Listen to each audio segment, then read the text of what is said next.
Hawks baseball on the Hyannis Harbor Hawk Baseball Network. We'd like to take time to thank the Cape Cod Baseball League's corporate sponsors, including Cape Cod 5 Cent Saving Bank. Cape Cod 5 is proud to be a long-standing supporter of the Cape Cod Baseball League and its contribution to the local economy as a treasured summer attraction. Cape Cod 5 is a community bank serving customers throughout Cape Cod, the islands, and southeastern Massachusetts.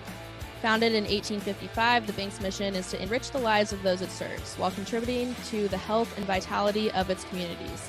Cape Cod 5 provides a full range of banking solutions, including personal and business banking, residential mortgages, investment management, and trust services, and Coca-Cola Bottling of New England. Cape Cod Coca-Cola thanks you for supporting the Cape Cod Baseball League and for refreshing yourself with ice-cold Coca-Cola products. Please remember to recycle your empty bottles, cans, and all other recyclable materials. Thank you for tuning in to today's game in the Cape Cod Baseball League on the Harbor Hawk Baseball Network, where it's a great day to be a Hawk. Good evening and welcome inside the Tim Elstrom broadcast booth, live from McKeon Park for this Friday night battle between the Falmouth Commodores and the Hyannis Harbor Hawks. Austin Nakuda, Zach Berman, and Drake Toll here on Red Shirt Friday to honor the active military and those serving our country. And you can see we are in full force in the red today. Yes, Drake, a very festive hat. How are we doing, guys, on this lovely Friday? It's Friday. Drake, that's an attempt. Yeah, I didn't understand that you can't wear a hat while you put a broadcast headset on. That would be accurate. So That would be accurate. Well, unless the hat's wide enough to kind of in a bit of a pickle here. handle the, Well, focusing Anywho. on what's on the field today. There's a game tonight, There guys. is a baseball There's a game we tonight. have evaded the worst of the storm, and the Hyannis Harbor Hawks and Commodores are going to do battle. And what should be a pretty good matchup between a couple of teams in the West Division fighting their way up the standings. The Harbor Hawks come into the night at 1-2-1, while Falmouth is at 1-3 on the year. Hyannis last night played the Wareham Gatemen here at McKeon Park, game one of a three-game homestand. And unfortunately for the Hawks, they came out cold early on and gave up 4 runs in the first and would end up falling 11-5 in the loss. Last night was not their best night on the field, Zach. No, it was not. And I guess it's just baseball. It happens. Sometimes you have a night where the whole team is cold. 9 walks issued by Harbor Hawks pitching last night. Obviously, not something that you're looking for. Got to avoid the free passes. I actually talked to Nick Johnson earlier, GM. He actually made a note, not of the walks, but he wanted to see the Hawks bats attack more early in the count. Yeah, the Hawks have gotten to a lot of positions throughout the game where they haven't been able to push runners across and get guys in when they get in scoring position. But a couple new bats in the lineup. We saw Dom Patelli make his debut last night. But Drake, tonight we get to see the debut of A.J. Guerrero. Yeah, A.J. Guerrero, one of the best freshmen in the country this past season. Washington had a pretty solid year out of the ACC. You'll see his first look at him, and one of the things we've seen pretty consistently out of these new guys is a successful first night at the plate. We saw some first night hit out of Tito Flores. You hope to see that again out of Guerrero tonight. So one of the players to look out for in this ball game, and a guy who's trying to make his mark and stay in that starting lineup for Hyannis. Well, it should be a good battle. And looking at the pitching matchup tonight, Austin Strickland, a right-hander from Kentucky, makes his first start of the year here for Hyannis. Didn't pitch a ton of innings at Kentucky. He's battled a lot of adversity throughout his lifetime and his career. But Zach, Strickland is a very vibrant personality, a great guy. And when his stuff is on, he's got great strikeout stuff as well. I was told specifically, look out for the two-seamer tonight. That's his bread and butter, and that's something he uses to get out of a lot of big spots down in Lexington, the SEC. Finally, we're going to see all 3 Kentucky arms once and for all. Of course, with Cotto and, Logue pitching last night. So taking a look at the starting lineups first for the visiting Falmouth Commodores, it's Alex Mooney in the leadoff spot. He'll be playing short tonight. In the 2-hole, Colby Halter, the DH, batting 3. Braden Taylor, a Cape Cod returner. He'll be at third base tonight. Andrew Pinckney, the star of this Commodore lineup, the center fielder, will be batting cleanup. He had a great year at Alabama. Jacob Walsh in the 5 spot tonight. He'll be at first base. Cross Factor in left field and batting 6, batting 7. The right fielder, Drew Butcher, and batting 8, the catcher, Jacob Cozart. And in the 9-hole, Eddie Saldivar, the second baseman. Cole Rowland will get the start tonight for the Commodores. Drake, what do we know about the right-hander Cole Rowland? Yeah, I don't know if we're going to see as much as we've seen out of the first few starters. And Cravey last night, as good of a night as he had, felt like the Harbor Hawks could have jumped on him early because his fastball wasn't great. You're going to see something very similar tonight, not going to overpower you with his stuff. Harbor Hawks have an opportunity to get ahead early in this game.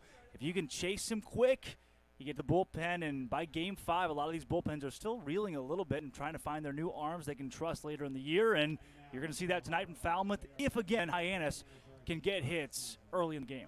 Yeah, it should be a good battle. We talked a little bit about how Coach Beatty and this squad have to get the runners home from scoring position, but what we didn't talk as much about was how good their plate discipline has been last couple of games. Absolutely.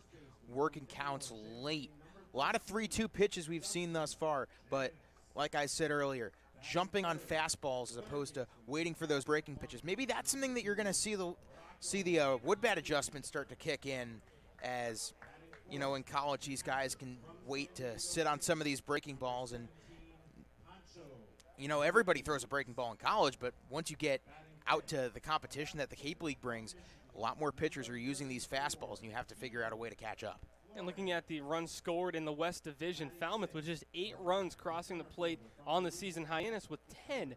5 of those came in last night's loss. If you look at the runs allowed, the Harbor Hawks with just 14 runs allowed. I think it's a testament to how good their pitching's been. And guys, 11 of those runs came across last night. But what a great job the Harbor Hawks pitching has done all season long. Yeah, no kidding. That has been the mainstay for this team outside of last night, really, is how strong those arms have been. And tonight in Austin Strickland, you get an opportunity to come back after Ballmeister struggled in the game against Wareham and show that these arms are solid to boot to start and from the bullpen as well. You saw bright spots out of the bullpen yesterday. Magdal Cotto, Burton, a couple of those guys, Sam Majeski as well. Tonight, you're looking at the same thing. The hot for Hyannis, too. We'll see Brandon Llewellyn for the first time this season. For real. Brandon Llewellyn, first time for real. Emas Bautista and Driver coming out of the pen, too, after Strickland. That's a pretty darn good place to be in if you're Hyannis, having a few of those guys back that have already thrown this season. Boy. You know, I mean, I don't say this often as a broadcaster, but how exciting is it to see more of Jay Driver after what he put out the last time we saw him against Orleans? He locked down the save that night in a scoreless inning, and it left a ton of people impressed. But for now, we're going to toss it down to the field and our PA announcer, Mark Howard, for the national anthem.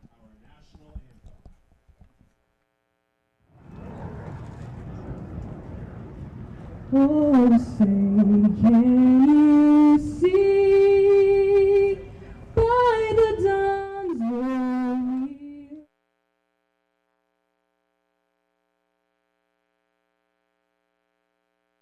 at the twilight's last gleaming, whose broad stripes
Back here at McKeon Park, Judy Walden Scarefile Field, the scene for today's matchup. We've told you about the Commodore lineup. Let's take the chance now to tell you about the Harbor Hawk defense. In left field tonight is Tito Flores. In center, Philip Matulia. And making his first start of the season in right field, Nolan Shanuel. Typically find him over at first base. Taking a look at the infield, Rocco Pepe over at the hot corner for the second consecutive night. Don Patelli locking down the shortstop position once again. Over at second, Riku Nishida, the star second baseman that we've been accustomed to every night here at McKeon. Justin Janis gets the nod at first base, and behind the plate tonight is Poncho Ruiz doing the catching. And Zach, we've seen some great things from Jacob Campbell, but we've also seen some great things from Ruiz behind the dish. It's pretty awesome when you have a catching tandem where you don't see any drop-off from night to night. One night you get to see Campbell, the next night you get to see Ruiz, and both of them, even though their play styles are a little bit different, you get to see what really brought them out to the Cape to begin with. And when you look at these lineups, you look at the matchups, and you look at how the season has gone so far for both squads, you would expect a low-scoring game, right? You would. I mean, but you never know here. But you never know. That's and the thing.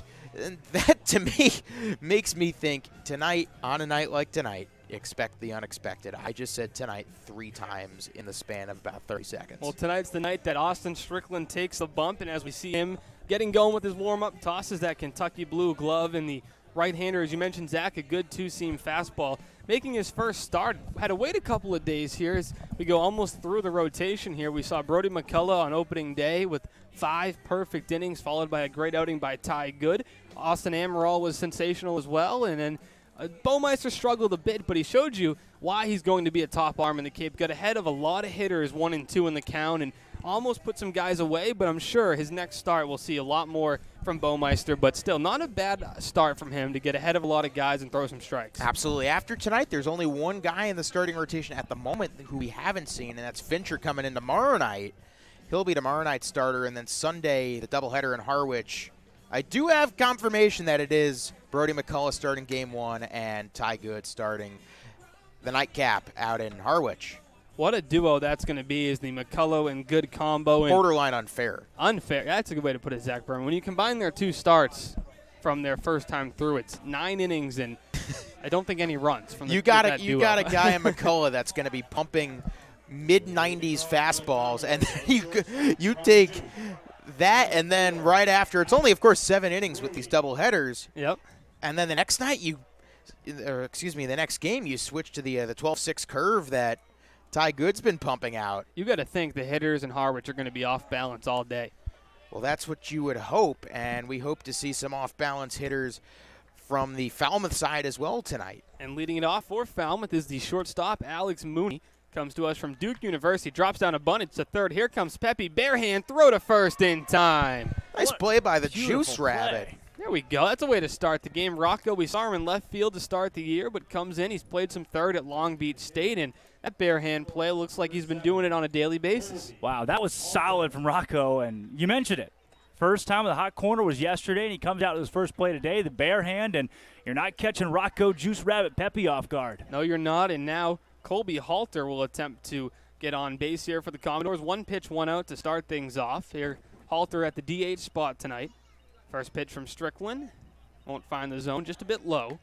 Halter comes into the game as the 2022 SEC Co-Player of the Week from February. He had a great season in the conference. And that one's popped up towards shallow center field. Here comes Matulia, loses the hat.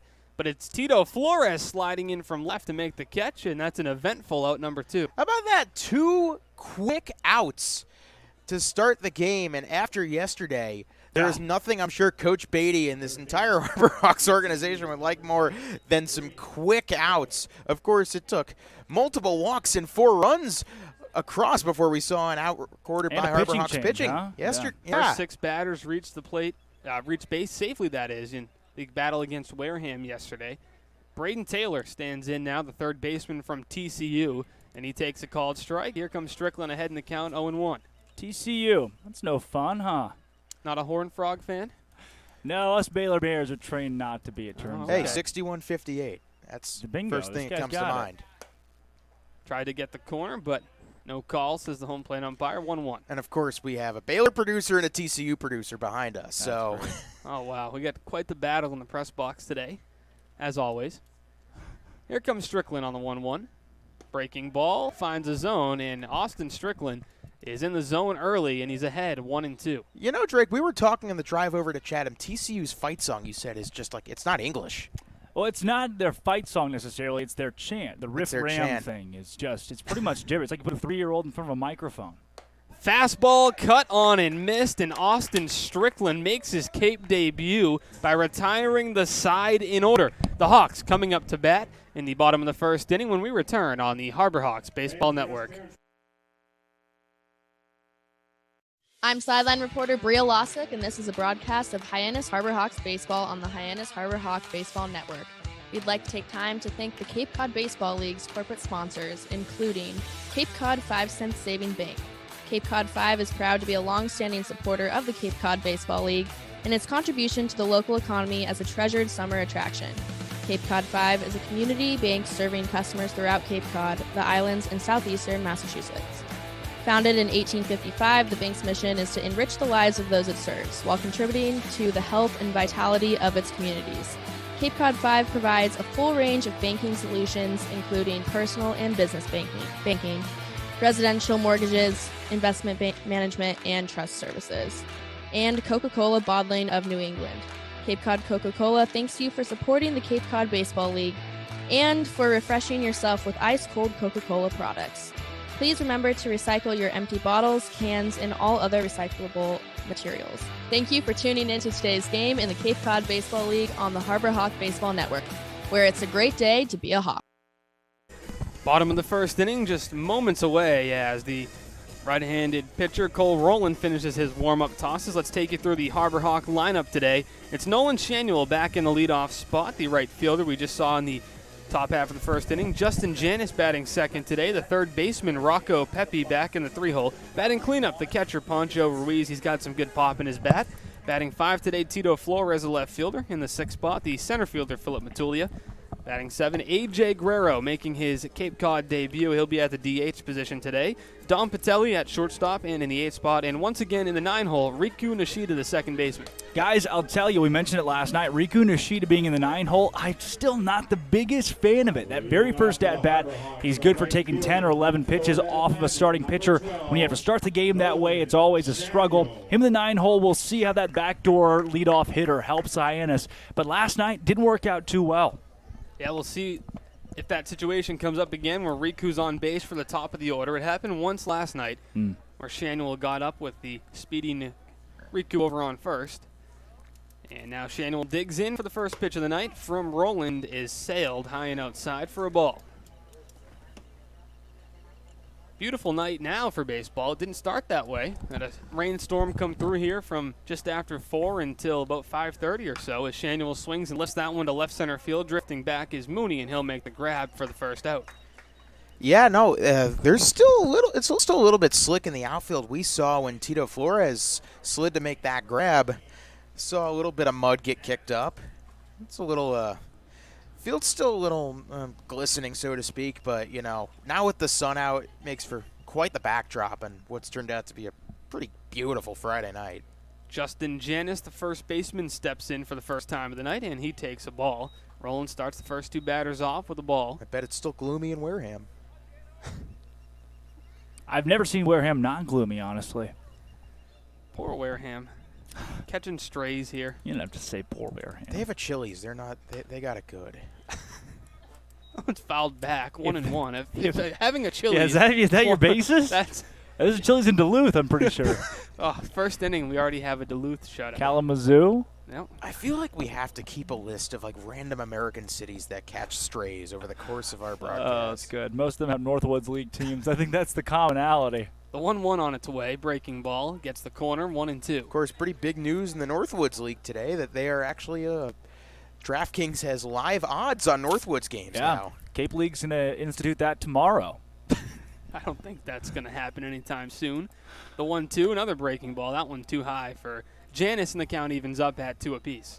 It's the last best league. I don't think they're going to let sports betting ruin that. I don't think so. I don't think so. But sports betting, a very distant thing from the lottery, by the way. It's also very distant in the state of Massachusetts, where it's not legal. Not yet.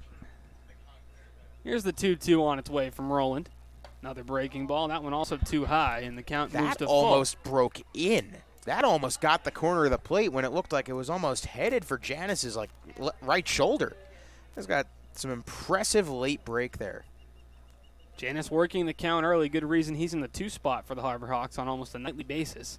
Here's the full count pitch. Fastball hit up the middle. That's going to be a base hit. Justin Hyannis with a 1-out single, and the Harbor Hawks get some action now here in the bottom of the first. What do we talk about before the game? Sit fastballs. That's what these guys need to be looking at. And good pitch to hit. Fastball over the plate. Hyannis gets some good wood on it. Hey, Hawks have had their opportunities with ducks in the pond. But they have. Or should I say Hawks in the pond? Well, here's a guy who has brought in a couple Hawks, and that's Rocco Pepe. He has a solo homer on the year, also drove in another run. And that's a reason he's in the 3 spot, Drake. He's been producing when it matters. Had a home run in the first game of the season. Since then, the Harbor Hawks have yet to hit another. It's the only long ball that we've seen for the Harbor Hawks or their opponents this year. And coming into the day, 6 of the 10 Cape Cod teams are batting 200 or less on the season. So it's not just here in Hyannis the bats are slowing to get going, but Pepe checked his swing. They'll check it first and say he went around, and That is, I'm not sure if the first base umpire knew exactly what he was being asked. He just kind of threw a fist up, and I think he got a little excited. Hey, we've talked about how Cotuit's been so far the best team in the league. They lead the league in batting average right now, 246 team average. Yeah. That's it. breaking ball right down the plate. 0-2 the count to Rocco Pepe. Yeah, Cape standings, Cotuit's 4-0 now, the only undefeated team remaining. They were that way last night. Their game rained out tonight, so no game for the Kettleers. And then Falmouth, you mentioned earlier, at 1-3 this season, the second worst record across the league. Slow start for the Commodores. They dropped their first three YD games. We're worse. YD is 0-3. they're not worth a win right now. They're 0-3-1 and 6 runs scored over the course of 4 games. Not a lot of offense happening for the Red Sox. Counts 0-2 now to Pepe. Hyannis over on first, and the score still reads 0-0 here in the bottom of the YD, first long ball of the summer. They're up 3-0 on Orleans already. Well, hello. Hot start for the Red Sox over in Yarmouth, and the 0-2 to Rocco in the dirt. Nice block there by the catcher Cozart. Saw Rocco before the game. Him and Zach Volker had gone over to talk to a couple of Long Beach State guys that play for Falmouth. A couple buddies chalking it up. 1-2 the count to Rocco Pepe. Doesn't that Rocco Pepe home run feel like it was way longer than just 5 days ago? Yeah, it does. I think it's a product of Hyannis not having a lot of offensive output altogether the last couple days. That one's inside, nearly hit him on the jersey just below the belt, and well, fortunately for Rocco, he was able to get out of the way, and 2-2 the count now. I mean, the season's only less than a week in, and yet it feels like I have been out on the Cape forever almost. Yeah, that off day was timely, wasn't it? Here's a 2-2. I'm not saying it's a too bad high, thing. and the count moves to full with 1 away and 1 on here in the bottom of the first. I'm not saying it's a bad thing. I wish I didn't have to leave. Yeah, with Hyannis over there at first, too. I mean, look at this weather. Try to get him to second with the full count. And Pepe's done a good job working these long counts this season. And a pretty good hole over between first and second if you can take it the other way. Full count pitch is fouled off. Good job by Pepe battling here, not going down easily on the starter here, Roland. Yeah, Pepe this season batting .267, has those 4 hits and 15 at-bats, 3 RBI. The home run, the aforementioned home run. The singular home run. And it was well hit, too, not just a cheapie. Oh, it was crushed. He got it. Payoff pitch early here. The 3-2 on its way. Misses for ball 4. So the Harbor Hawks got some action here early in the bottom of the first. First and second now with 1 out for your cleanup hitter, Pancho Ruiz. A bit on Cole Rowland, the pitcher today for Falmouth. He played for the Vermont Mountaineers, and you're wondering, well, that's not a college. It's not. It's a summer league baseball team. It's his first taste of baseball post-high school was for Vermont per Baseball Reference, and then obviously Dartmouth this past season, 2-1 with the 3.90 ERA. 4 saves and 30 innings pitched. I believe he's headed out of Dartmouth. To Wake Forest. Wake Forest. Yeah. Here's Pancho Ruiz for the first time tonight. He was not in the lineup last night as it was Jacob Campbell, the catcher from Illinois, who got the start. It's been Ruiz and Campbell alternating starts so far this year. Both of them have been so much fun to watch.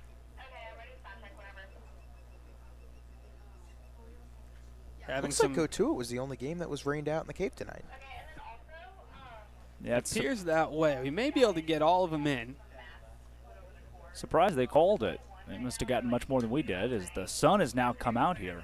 Now, part of the problem over at Lowell Park in Cotuit is they don't have lights, so if they were to push back until a 6 p.m. start when the rain stopped, like we have here, they would only probably get in an hour and a half or so of the game. count's even here to Pancho Ruiz, and we Love to know see how some much of that, power he has. Yep. We've seen it during batting practice, and Love to see that light tower power, which I feel like we've said that phrase so many times. here's the 1-1 on its way.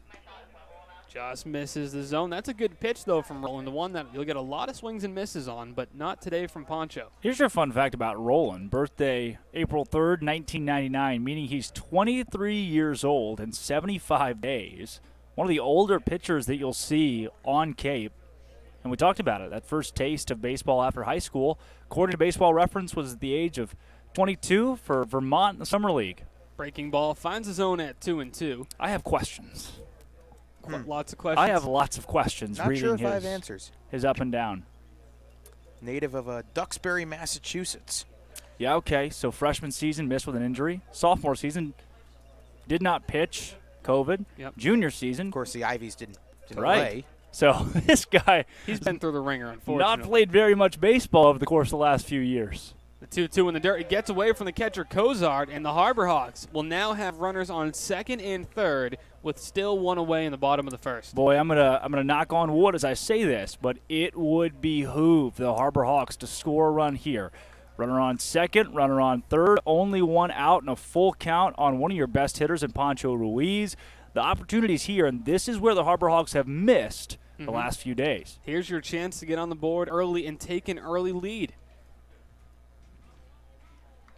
Deep breath from Roland as he comes set. The big right-hander takes a look over at third, now stares back at the mid of Cozart and fires home a 3-2 pitch, which is cut on and missed by Pancho Ruiz. Couldn't connect with the breaking ball, and now 2 down with 2 on here in the bottom of the first. Hey, you said that breaking ball. That's where he's going to get guys swinging, and he had already fooled Pancho with the breaker a couple times in the at-bat. Nice job going down and putting it right in the spot where he couldn't get it. And now it's up to Tito Flores, excuse me, to try and salvage his bottom of the first. Tito Flores is a guy that I really liked when he came in, too, and Flores is, so far this season, hit .250 on Cape.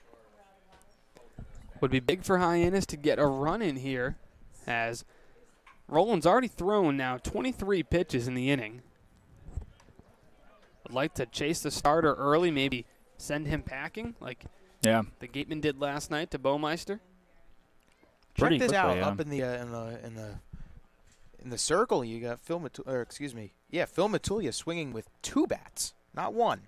Yeah, I think you see that a lot in the on-deck circle, these guys. The bat feels a little bit lighter when you swing with 2 for a few rounds and then pick up 1. Breaking ball nearly punished down the left field line, just too far out in front. As the count now stands at 1-1 to the Michigan outfielder. His teammate at Michigan, Clark Elliott, a familiar name to Hyannis Harbor Hawk fans. Elliott won the batting title here in Hyannis last summer. He showed up on July 4th and just hit the ball in every single at-bat he stepped up to the plate in last summer. An all-star on the Cape, and now back at Michigan, had a stellar year. Might be drafted this season as well. The 1-1. Finds the zone. Now the count moves to 1-2, and Hyannis, who had runners on second and third with 1 away, is now 1 strike away from coming up empty here in the bottom of the first inning. Certainly in danger, and we've seen it plenty of times before this season. Granted, still a young year, and nobody's bats are alive across the league right now, but man, you'd hate to squander yet another opportunity with 2 in scoring position and only 1 out. Roland comes set, fires home the pitch. That one's grounded to third. Nice pick over at third by Taylor. Throw across the diamond is in time. What a play by Taylor at third base. He saved a run, if not 2, and the Harbor Hawks come up empty. We're scoreless as we head to the top of the second on the Harbor Hawks Baseball Network. I'm sideline reporter Bria Losick, and this is a broadcast of Hyannis Harbor Hawks baseball on the Hyannis Harbor Hawk Baseball Network. We'd like to take time to thank the Cape Cod Baseball League's corporate sponsors, including Cape Cod 5 Cent Saving Bank. Cape Cod 5 is proud to be a long-standing supporter of the Cape Cod Baseball League and its contribution to the local economy as a treasured summer attraction. Cape Cod 5 is a community bank serving customers throughout Cape Cod, the islands, and southeastern Massachusetts. Founded in 1855, the bank's mission is to enrich the lives of those it serves while contributing to the health and vitality of its communities. Cape Cod 5 provides a full range of banking solutions, including personal and business banking, residential mortgages, investment management, and trust services. And Coca-Cola Bottling of New England.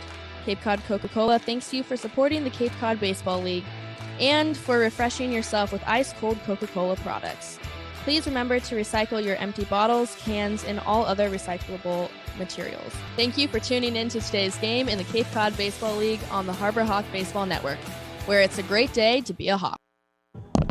Back here for the top of the second inning at McKeon Park as you get a beautiful shot of Judy Walden Scarefile Field here in Hyannis, Massachusetts. Austin Dakuta, Zach Berman, and Drake Toll, the trio back in the booth for you on this beautiful Friday night. And now the skies are blue and the Harbor Hawks are tied 0-0 with Falmouth.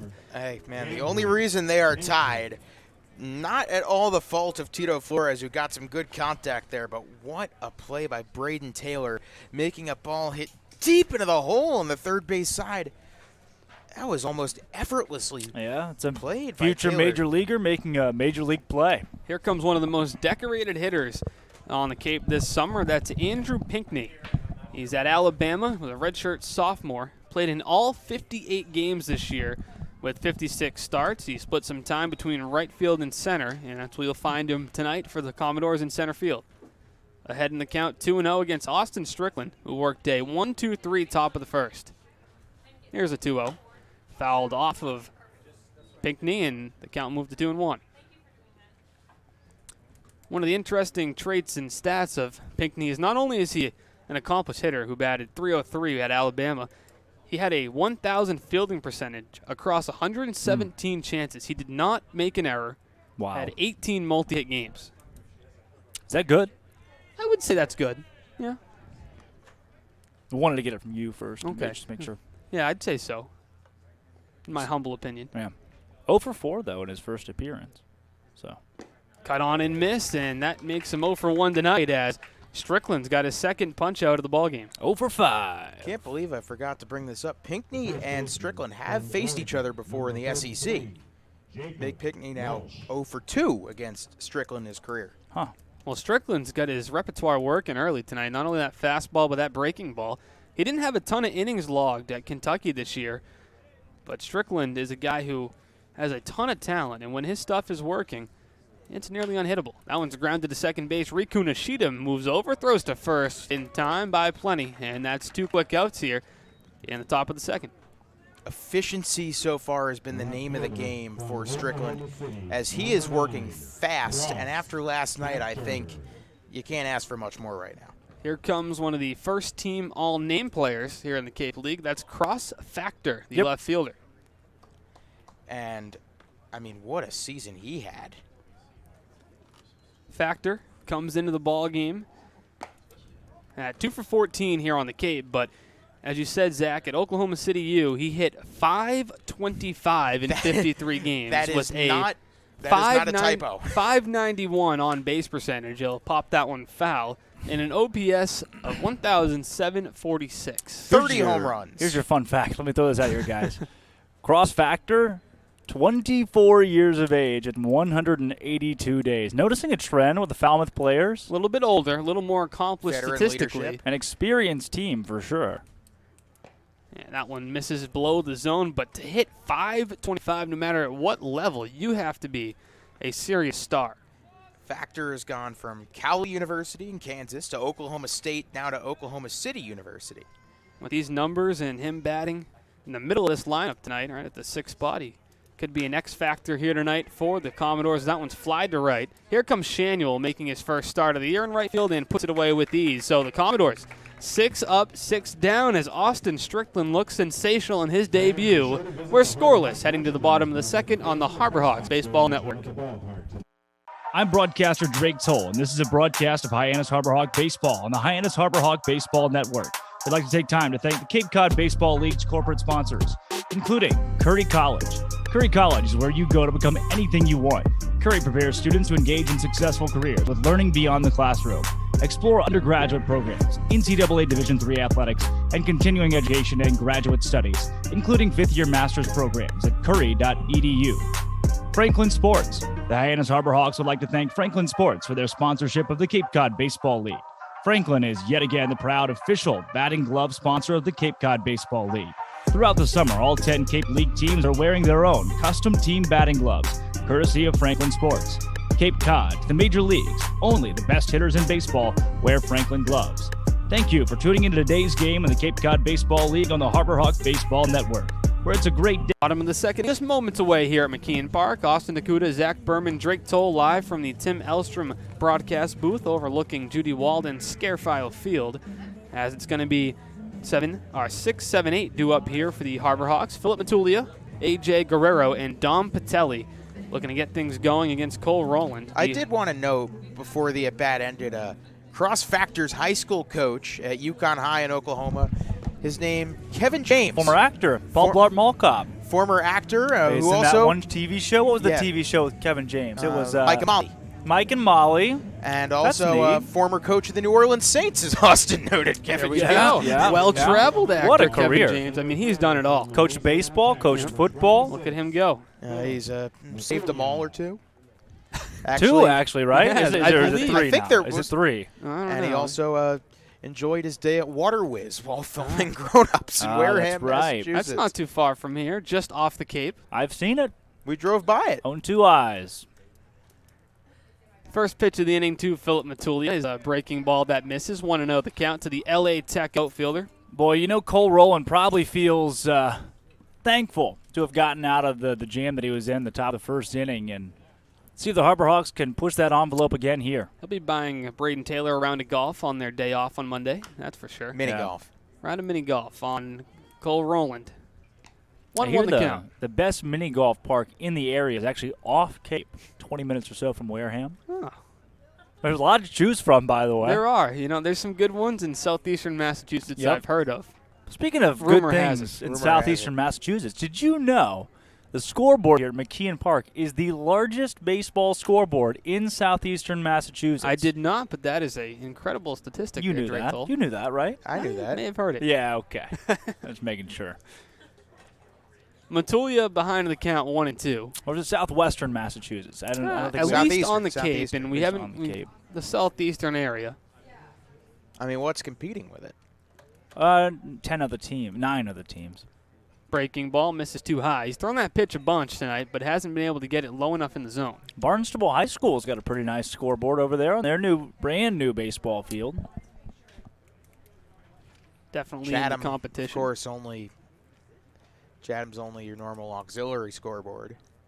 And Wareham's got their Wareham, you scoreboard. got to input the numbers yourself. Popped up to short, and the play is made without any trouble by Mooney, and there's one down. All right, here's who I'm excited to see tonight. AJ Guerrero as he steps in the batter's box. One of the more impressive freshman seasons we've seen this season out of the Pac-12. 299 average. He played 56 games for the Huskies, the native of Fife, Washington, and Fife High School graduate. I don't know where Fife, Washington is, but I can assume it's in the state It's of in Washington. Ah, there you go. And No, it's Guerrero just off the is dome. What I remember of it, that is. in the right-handed batter's box for the first time this season. Waits the first pitch from Roland, wastes no time as he pops it foul. Two different outfielders we've seen this season. Guerrero will play some outfield, but tonight at the DH spot. We got Matulia in center. We mentioned Flores in left and Shanuel in right. They want to keep Nolan Shanuel's bat in the lineup every single night. Cole McConnell will get the day off today. Yep. Okay. Fife is a town of about 10,000, suburb of Tacoma. Called strike. 0-2 the count to Guerrero. Would have told you, but you didn't ask me. You're excited for that tonight. I'm excited for the College World Series that's taking place. 8 teams to decide the winner. A lot of the guys that are here on the Cape, even with Hyannis, had aspirations to make it to that final 8. A few of the guys that got pretty darn close. Christian Moore, notably, from Tennessee, who's coming up soon. A couple of Tennessee guys on this roster. All right. Some stiff competition Two this year. natives Yeah. of Fife, Washington. Frank Herbert, the I think there's author more of than Dune. 2. You said there was 10,000. Two notable natives. Oh, well, Frank the other Herbert, 9,998 are, I'm sure, notable as well. Is a called strike 3 to Guerrero, and there's 2 outs. To finish what I was saying, the other big name to come out of Fife, public enemy number 1 for a lot of college sports fans, that would be Mark Emmert Wow. From Fife. from Fife, Washington. We have a producer from Washington. Ella Gibson. Shout out Ella Gibson. Wonder what she knows about Fife. Can't be as much as that. Can't be as much as Well, hopefully she's not from Fife because Zach just called her not notable. If that's the case. Called strike to Patelli. That was good. That was good. That was good. 10. Roland has settled in nicely here in the bottom of the second inning, retired the first two. Patelli grounds it to short. Mooney's there. Going to be a tough play at first, but he makes it without much trouble as Patelli, the speedy shortstop, is retired by the shortstop of the Commodores. We're scoreless through two, and the Commodores coming up to bat when we return on the Harbor Hawks Baseball Network. I'm Drake Toll, and this is a broadcast of Hyannis Harbor Hawks baseball on the Hyannis Harbor Hawk Baseball Network. We'd like to take time to thank the Cape Cod Baseball League's corporate sponsors, including Coca-Cola Bottling of New England. Cape Cod Coca-Cola thanks you for supporting the Cape Cod Baseball League. Cape Cod Coca-Cola has been proudly refreshing the community for over 30 years, and we're honored to support the CCBL and many other wonderful organizations on the Cape. Fairway Financial. Fairway Financial is a proud national sponsor of the Cape Cod Baseball League. If you want to hit a home run with your retirement income plan, visit fairwayfinancial.net and ask for owner and host family sponsor Steve Enzuoni, Cape Cod's retirement income specialist. That's fairwayfinancial.net. Thank you for tuning in to today's game in the Cape Cod Baseball League on the Harbor Hawk Baseball Network, where it's a great day to be a Hawk. Austin Strickland returns to the mound here for his third inning of work, and guys, could not have been better to this point. No, I really like what we've seen from Strickland. You saw him settle in the first couple of innings that he pitched, and that's something that the Harbor Hawks really needed today after Baumeister struggled yesterday, ended up being pulled after facing his first 6 or 7 batters. And when you see 4 runs come across against Wareham in an 11-run ball game, it's always good to have a couple of goose eggs in your first 2 innings tonight. Strong start from Strickland, who's retired the first 6, and now he'll have to contend with the bottom of the lineup today for the Commodores. It's 7, 8, 9, Brutcher, Cozart, and Saldivar. Number 16, Drew. And here comes Drew Brutcher. Drew Brutcher, a native of Lakeland, Florida. Yep. And son of Len Brutcher, who second-round pick out of for the White Sox organization. Called Pitched for the strike. Padres organization as well. And like myself, Drew Brutcher, fan of the best team in baseball right now, the New York Yankees. Oh, Ah, that's subjective. yeah, very. 1-1 the count. $2.99 for Brutcher at college this season with 13 long balls, as that's a called strike. Behind the count 1-2, and Strickland is working quick, and he's working in the zone. Fastball just a bit too high, and the count evens up. And look how quick he is working. Freshman All-American is Brutcher. So he also wound up on the 2022 preseason All-American Athletic Conference team. Fouled back, and the count will hold exactly where it is. Man, what is going to happen to the American once Cincinnati and UCF head for the Big 12? Well, they've actually slated to add, it's 4 to 6 new teams that have pretty much signed the dotted lines and had the American, so it will not implode. It'll stay a conference, stripping a couple, I think, away from the Sun Belt. Count's 2-2 still, as Brutcher is still battling.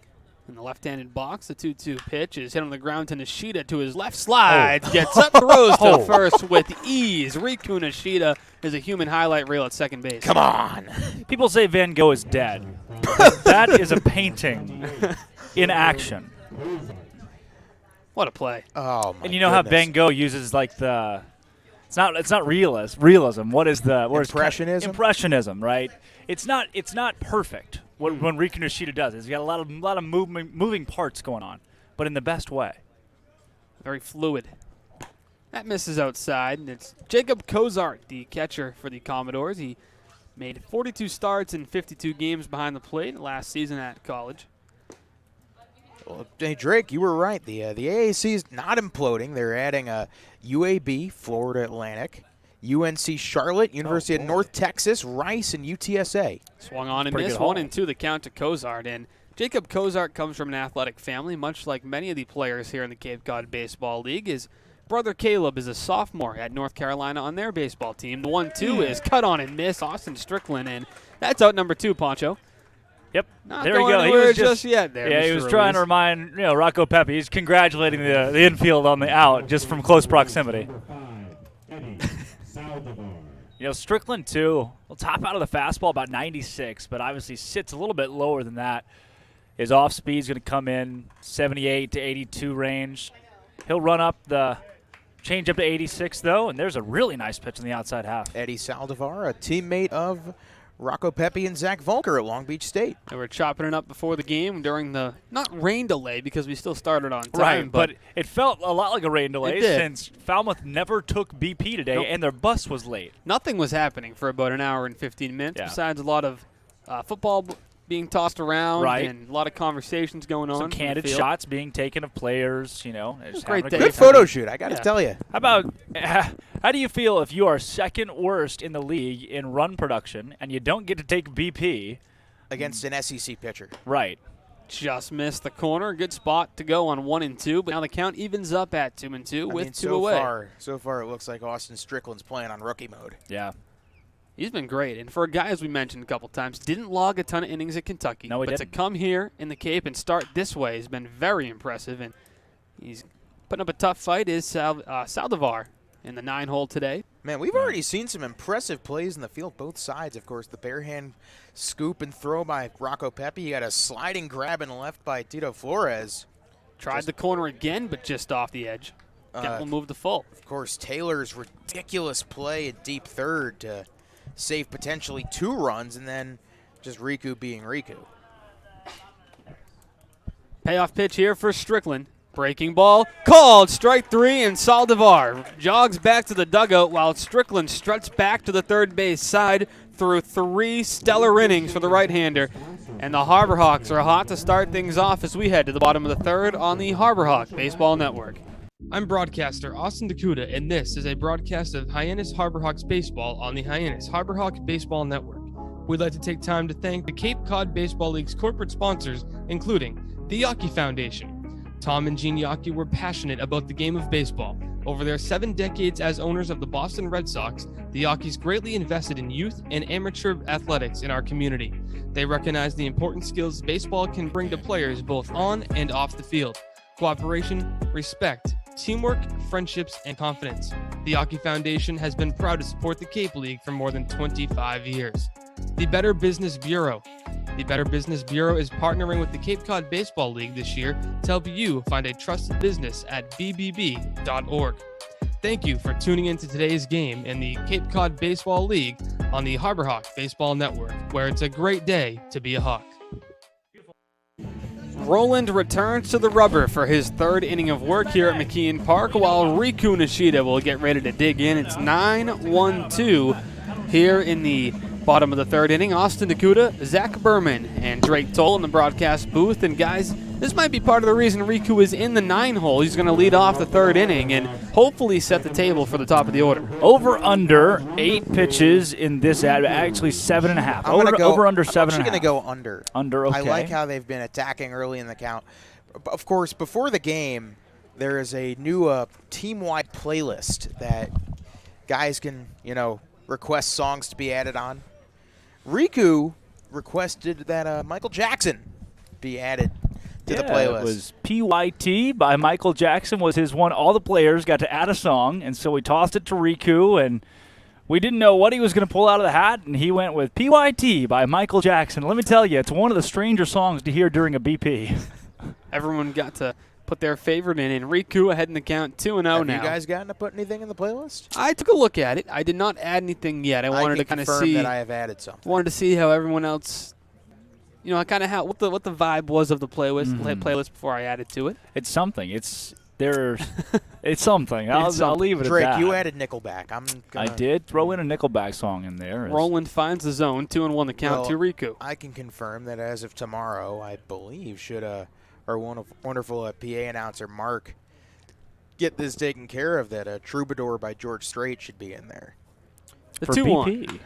Hit on the ground to short. The under 7.5 pitches this time. Riku to first. Not in time for Riku, but they'll get the out and 1 down. Yeah, just a half a step right there. Riku made it a close play with the speed. We talked about how he swiped 53 bags last year at Mount Hood Community College. Riku also, as I know Shaniel's coming to the plate, Riku, though, added another song by singer Miyachi, And I asked Riku about it, said, you added a few songs in there, and he said, oh, the Miyachi one. And I said, yeah, the Miyachi. I listened to it. It was good. It was good. And he said, oh, that's my friend's dad. Oh.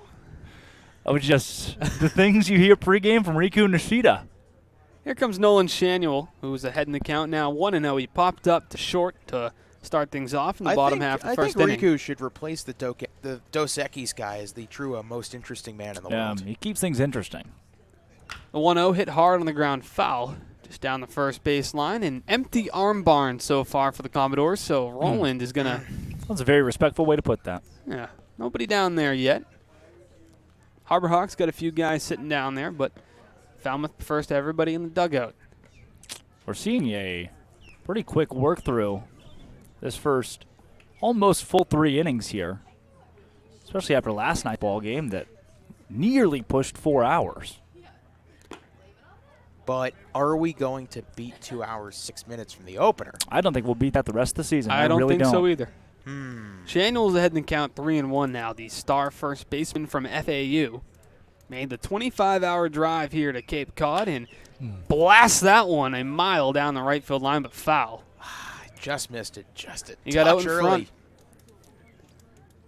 early. Heading for Greek's pole down the right field line, just about 320 feet to the corner. Yeah, the velo you'll see out of Roland mostly will be in the 88-90 range. Top out at 92. Here's the full count offering.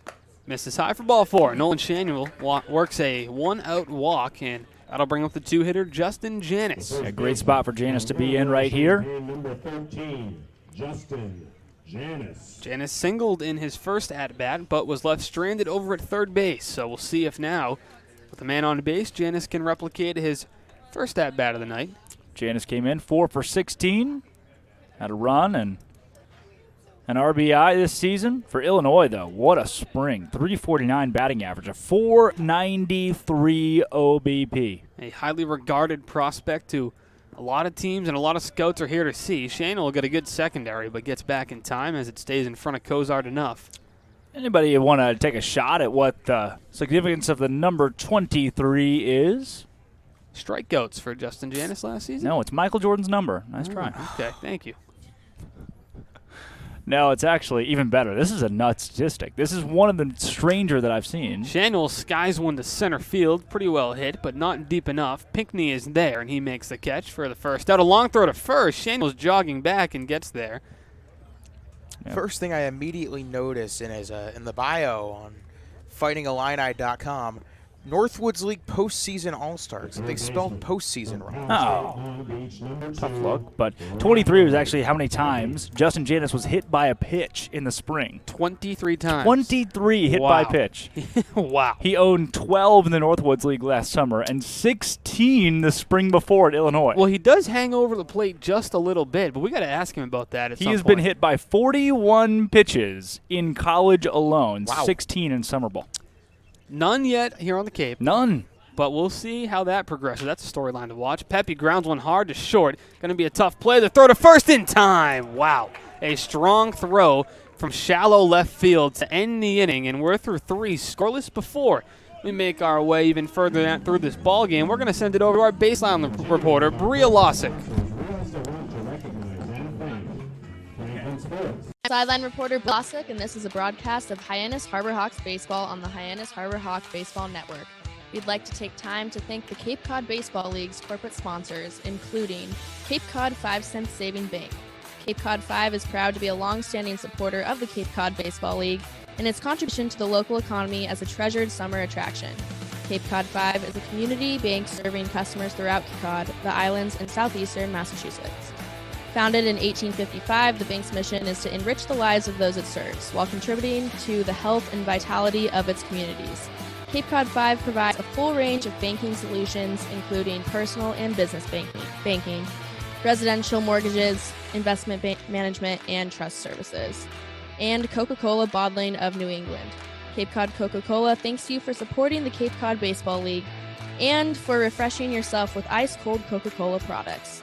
Please remember to recycle your empty bottles, cans, and all other recyclable materials. Thank you for tuning in to today's game in the Cape Cod Baseball League on the Harbor Hawk Baseball Network, where it's a great day to be a Hawk.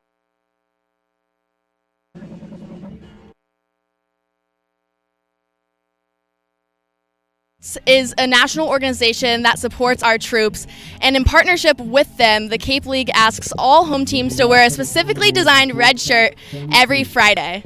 Now, we have a home game next Friday versus Wareham, so we're asking that all fans show out in red to help us support our troops. Thanks, guys. Back to you.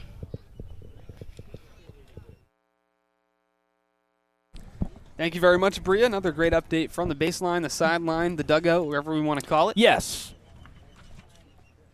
And Strickland. Alex Mooney leads us off after the sensational defensive play he made to end the bottom half of the third inning, showing off the cannon that he has over at short. It really hits you the talent level that this league has to offer watching some of these guys in the field. I mean, Yeah, you've seen that's just that was a left side of nuts play by the left side of the Falmouth infield has been lights out. Alex Mooney from Duke University was born in Rochester Hills, Michigan. That one finds the zone, and it's 2-1 the count. You know what we have to do now. Now we're going to Google Rochester Hills, Michigan, and welcome that to the Harbor Hawk Baseball Network. Yep. And the 2-1. Population of 76,300. There we go. Big city. Pretty big, you know. It's they call it, township there. Incorporated in 1967. Late bloomer coming along. That one's hit on the ground foul. Okay, famous folks Yep, from that's where we gotta go Rochester next. Hills. That's a big list. All three Keselowskis, the NASCAR family. Oh, wow. Okay, Yeah. that's a big name. Didn't There's think a we'd couple get of there, big names. yeah. Okay, that's a step up. Singer you might have heard of by the name of Madonna. Okay. Wow. Wow. The 3-2 is cut on and miss. Austin Strickland And, showing some man. charisma and personality on the mound with the twirl around as he twirls another You see punch it? out. Yep. Eminem. Eminem, but most importantly, Eminem and Madonna from the same hometown. Wait a second. Most importantly, And Alex Mooney. former Hyannis Harbor Hawk legend Jason Varitek. Wow. Holy what cow. is going on in What is Rochester in the water? Hills, Michigan? Rochester. They Shout produce out. stars in Rochester Hills, Michigan. Jeez. Speaking of stars, here's Colby Halter, the DH. He's had a stellar season. Now in the 2-hole today as he flew out to left field to start things off. Also, Jacob Trouba of the New York Rangers. I don't watch hockey, but I don't either. I'm sure he's Kind of great. lost me with that one. And last but not least, That is just impressive. 1-1. Misses high, 2-1. I mean, Drake, how good has Austin Strickland been so far today? I mean, we didn't really know what to expect. I mean, his numbers, not a lot to go off of from college, from summer ball, but coming into today, I mean, do we expect this? He's been good. That one is hit really well to right field. Shanuel is going to jog and watch it fly as that one is way gone out of McKeon Park. Why did you And do that? The announcer's curse is struck at Judy Walden Scarefile Field. I told you, speaking of stars, Colby Halter just parked that one. You did. At least you got that. At least you got the fact that he's a star. I'll give you that one. But, man, the high praise for Austin Strickland, which he does still deserve. He's had a really solid outing through. Now 3 1/3, but makes a mistake there and pays for it with another run on the board. The first run on the board, I should first say. home for run the Falmouth. Hawks have given up all season. And Yep. let me tell you, Colby Halter is someone that possesses quite a bit of power. 8 home runs in the SEC. Not easy to accomplish, but That one's hit well to right field. Shanuel's back at the warning track and back-to-back bombs for the Commodores. It's 2-0 as Braden Taylor strikes. And after 3 perfect, Austin Strickland has left a couple of pitches over the plate. All right, who changed? Did somebody take your glasses off, put them back on? you took the hat off, Drake. That's on you. That was earlier. They played Hound Dog before the inning. We can throw that one out. A couple of really well-hit balls to right field. And now, None of Andrew those Pinckney. none of those are cheapies. Those No, are they're not. nukes. Strickland, though, not to take away from how good he's been tonight, still just 2 hits, and you just saw both of them. Yep. Here's the first pitch to Pinckney. Comes back with a great off-speed pitch to get him swinging. You can live with giving up the solo home run as long as you don't give up too many of them because there's nobody on base. The 0-1, and that one's popped. Foul down the right field line, still towards the empty arm barn. It appears Roland is going to have another inning under his belt when we return. Oh, speaking of arm barns, the Harbor Hawks arm barn not so empty anymore. We do have somebody up and beginning to toss there. Looks like Llewellyn, too. The actual Llewellyn. The 0-2 misses outside, not the imposter. Nope. With the real Brandon Llewellyn tonight, you folks are in for a treat. Out of Pepperdine. Yep. Probably the most beautiful college campus in the country. Well, we know a lot about Brandon Llewellyn, don't we? All we do is that one. Did he go? Yes, he did. And down goes Pinckney on strikes. And that's a big bounce back for Austin Strickland, who gets out number 2 here in the top of the 4th. And if we learn anything tonight, it is that if you as much as wiggle the bat, you're around. You best be ready to go to the dugout. You're done. Rung up tonight. Now, Jacob Walsh, not from a city in which you have to look up, but in fact the city of Las Vegas, Nevada. I do know where that is. Yep. Have heard of it. Can confirm. And I can confirm that Jacob Walsh grounded out to Riku Nishida in his last at-bat. That's a called strike. You ever been to Vegas? Nope. Have you? I was there for the draft. Ah. Wow. Drake, you ever been to Vegas? Can't say I have. I go to a Baptist school. They don't let us make those kind of pilgrimages. The 0-2. Well, The I gotta 0-1 tell misses. you, 1-1. The count evens up now with 2 away. before I went out to Vegas, everybody and their mother said you have to go to Lotus Asylum. Turns out it's Ian Rappaport's favorite restaurant in America. Huh. Ian Rappaport's favorite restaurant. Bingo. That was yours? That was your bingo. That was 5 was what for I you. had on there. I had Rappaport's favorite restaurant, courtesy of Zach Berman, to give me 5 in a row. There's your Berman bingo. Hey, Just a game behind me, I think. One really behind you, good Drake. Thai food, and it was so spicy it made me cry. Wow. That might be a bingo for somebody else. We got a double bingo to start us off here. Got Thai food crying. Oh, it's Mike's. Mike's got a bingo from Mike. On that one. All right, that's 3 bingos Zach, in the you're Berman on fire. bingo this season. The 2-2. That's a ball. 3-2 the count. Nah, get the duck noodle soup. It's delicious. Take your word for it. I'm at some point have to restart my Berman bingo. Your board's getting filled up. The full count pitch is outside, ball 4. Strickland's thrown a couple of close pitches in the at-bat, but lets Walsh off the hook, and the Commodores have a man on with 2 outs. As we mentioned, here comes Cross Factor. We already went through the dozens of accolades for this star left-handed hitter who hit over 500 in the collegiate season, and we mentioned all the numbers for the 6-foot senior. His age as well. We talked about that. He's now 2 for 15 on this Cape Cod season after his flyout back in the 2nd inning.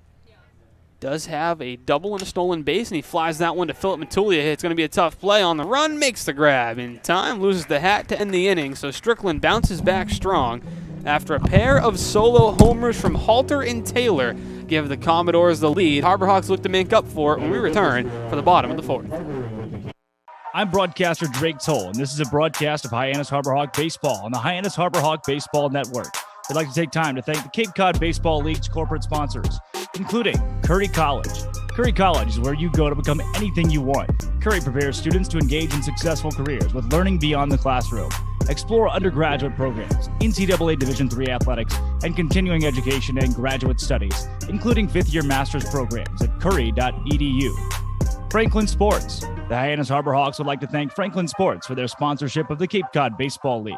Franklin is yet again the proud official batting glove sponsor of the Cape Cod Baseball League. Throughout the summer, all 10 Cape League teams are wearing their own custom team batting gloves, courtesy of Franklin Sports. Cape Cod, the major leagues, only the best hitters in baseball wear Franklin gloves. Thank you for tuning into today's game in the Cape Cod Baseball League on the Harborhawk Baseball Network, where it's a great day. Bottom of the 4th inning, ready to begin here at McKeon Park. Austin Nakuda alongside Drake Toll and Zach Berman from the Tim Elstrom broadcast booth. Man, I had the hometown of Yukon, Oklahoma drawn up of a Cross Factor. You know who's from Yukon, Oklahoma? Garth Brooks. Garth Brooks, as well as that's the Doma right there. That's off the dome right there. Garth Brooks, as well as not a very Leave me in clutch kicker in suspense. big spots. One of the greatest college football kickers of all time, Dan Bailey. Yep. Dan Bailey. Dan Bailey was a Cowboy, Dallas Cowboy legend. You got to watch it for the Cowboy listeners. They're not very happy about that, are they? It was pretty good for a while. That legend's a Missed some strong big word. hits. You use the word star appropriately, Well, when you don't win any so. Super Bowls since, 30 years ago. And we haven't been alive for those, have we? Kickers become legends. Here comes Poncho Ruiz. He's 0 for 1 with a punch-out. I don't know if that's how that goes, actually.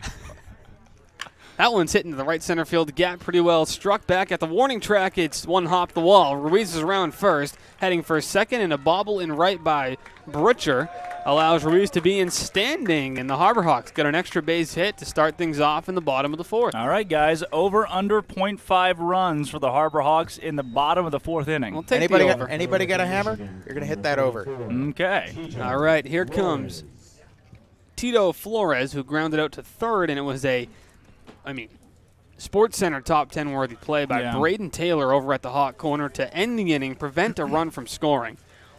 And Flores, who's starting to swing the bat pretty well, will dig in with a man in scoring position. 222 on the season for Tito Flores. It seems like the kryptonite for the Harbor Hawks is having a man on second base and fewer than 2 outs. See if they can break that here.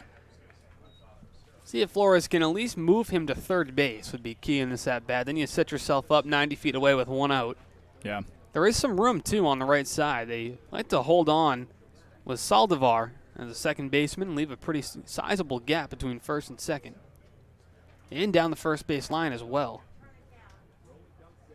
Couple of checks at second. Here comes a pitch from Roland Flores to right center field as well. That's going to fall for a base hit. And Ruiz will be held at third.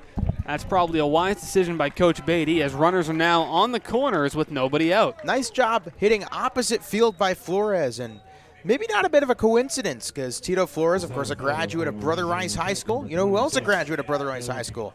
A baseball player that's also quite good at hitting the ball oppo. That would be DJ LeMahieu. No. DJ Former LeMahieu. Harwich Mariner. Former good player as well. Yeah. Tough year for the Yankees. Yeah. Tough year. Hate to see it. Here comes Philip Matulia with runners on the corners and still nobody out. And, well, you got to get a run here if you're the Harbor Hawks. Not a tough year for Louisiana Tech and the Not at all. Bulldogs under Matulia. Went to the Austin Regional a couple of weeks ago. I need to get me one of those shirts before. Yeah. You know, we've been told that those Philip Matulia Barstool shirts exist with his face on them. I'm yet to see them Haven't seen 'em. outside of the Barstool Sports website. I've They heard a are lot. on there. Heard a lot about the Philip Matulia shirt. Have There is not a seen it. Oh, hoodie, I got it pulled up There's right a now. hoodie, a crew neck, and a T-shirt, I believe, last time I checked. Well, I've been told they're in Mazdak Darvari's car. Okay, Mazdak, Okay, I'm now looking- show us the money Right, here. I'm looking at it Mazdak's- right now. He actually was parading one around opening night. Mazdak was. Yeah. Okay. The 0-1. Matulia fouls it off. He's behind the count 0-2. So the shirt is like a baby blue shirt with like a silhouette Yeah, of baby Matulia's- blue? I'd say More like yeah, Carolina blue, Columbia blue, Columbia blue. Columbia blue with the number 12. Royal blue. Kansas City Royals. Yeah, Shout out Bria Losick, favorite team, I think. Really? Yes. It's a little royal blue on Columbia with some Harbor Hawk orange, it seems. Maybe Louisiana Tech red, Cardinal red. That looks like red. Tough to see. It is that. Here's the 0-2. Line to second base on a hop. The run will score. They get one at second, on time to first. It's a double play. But the run does come home, so an RBI double play ground out by Matulia, and the Harbor Hawks trim the lead in half. It's 2-1. The overhits. There we go. There's Maybe a not run. the way you want to take it, but you take it every time. Yep. I thought that one was going to get to Saldivar in the air. It was hit pretty Yeah. well, but it just took one hop and a nice turn, especially with Mooney over at short. I mean, that is a stellar infield that the Commodores have put together. We have yet to see the Harbor Hawks utilize the squeeze play this season. This is not a small ball lineup or a small ball team or a team that wants to incorporate that style of play from what we've seen so far. Guerrero hits it to short, backhand throw on the run, sailed it just a bit, but did he come down on the bag? Yes, He did. And Guerrero is going to be called out on a close play. Coach Beatty is not too sure about that one, I don't think. He's going Yeah, to they're trot gonna- across the field. We'll keep it here for just a second. They'll talk about this one for sure. Beatty's going to bring the umpire in, and he's got a great point. Now, while he did come down on the base, I believe Guerrero had was- already crossed first base. It was well after Guerrero had well already. after. He was probably. We saw it yesterday. There was a call that was missed by about a step and a half, and I think that one was similar. Guerrero was safe by a step and a half before first baseman finally came down on the plate. And Beatty's going to cordially ask about it, and then come back to the dugout, and we may even check this to home plate. Now, this is, as someone who used to umpire softball, Okay, Drake. resident referee, resident officials here. Really? They're going to bring in the third official from third base, the home plate umpire. One of the things the home plate umpire is trained to watch on these kind of plays is where the foot is of the first baseman in contact with first base and how quickly it happens. So this is something home plate umpires are trained to have an eye on, and a call that can be reversed if the home plate umpire dictates that a foot was not on a bag prior to the runner reaching first base safely, which in this case, Guerrero certainly did. Well, they're going to talk it out, and they do confirm he is in fact out. Yeah, they're not gonna. They don't change many calls here on the Cape. They don't have video review, at least not yet. So it's a tough one. I think the home plate umpire is now saying to the first base umpire, maybe watch that a little more closely next time. Yeah, I think what he's saying to him is, look, I'll throw you a bone here, and we'll stick with your call, but you got it really, really. Whoa! He's telling him how wrong he is still. Okay. Giving him an earful there. hey, maybe he's just asking what he had for lunch. Come on. That may have been done pregame as they get in their umpire gear. We'll just keep it here. I mean, Brandon Llewellyn now taking the mound. And I can confirm the real Brandon Llewellyn this time. Actual Brandon Llewellyn. The actual Brandon Llewellyn from Boy, Pepperdine. what do we not know about Brandon Llewellyn after that? Well, if you listen to us in Chatham for the last 2 innings, you know everything there is to know about Brandon Llewellyn, a man who had a great outing out there in Chatham in that night game. Was actually Ty Langenberg, who had borrowed Brandon's jersey, number 14, and there was nobody caught it. It was hard to see from there, and they announced it on the PA system in Chatham as Brandon Llewellyn. They put it on Point Streak as Brandon Llewellyn. Right. But unfortunately, it was Ty Langenberg, who we had in the booth last night. Yep. And talked to Ty about that. He said it was as simple as I just forgot my jersey. Yeah, and Langenberg kind of paid for it in the fact that he got very little credit from us that night. Instead, Llewellyn got all 6 strikeouts tabbed to him, not just by us, though. The point streak, the official league StatCast, had it as Brandon Llewellyn. And Llewellyn, a guy out of Pepperdine, played in Walla Walla, Washington in the summer of 2021. That is in the West Coast Summer Baseball League.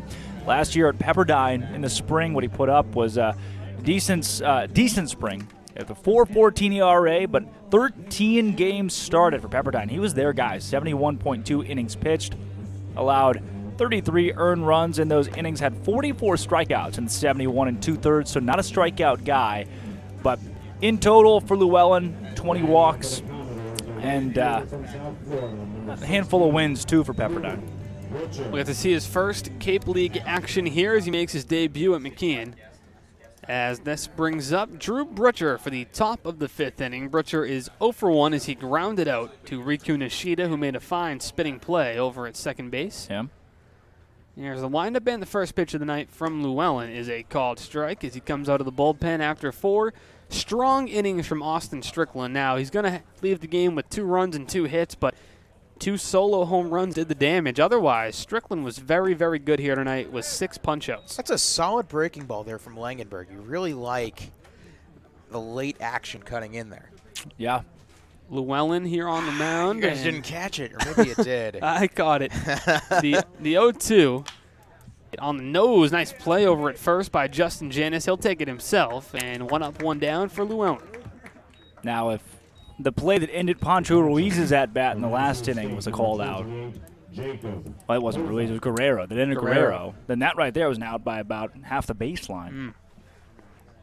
Jacob Cozart, the catcher, will come back up to bat in his second time of the night. He struck out swinging back in the top of the 3rd inning. Commodores sporting the black road jerseys with the maroon lettering in the gray pants. A lot of the players choose to go with the maroon socks pulled all the way up, kind of show the... Not quite stirrups. Not stirrups, Just just the the high high socks. Yep.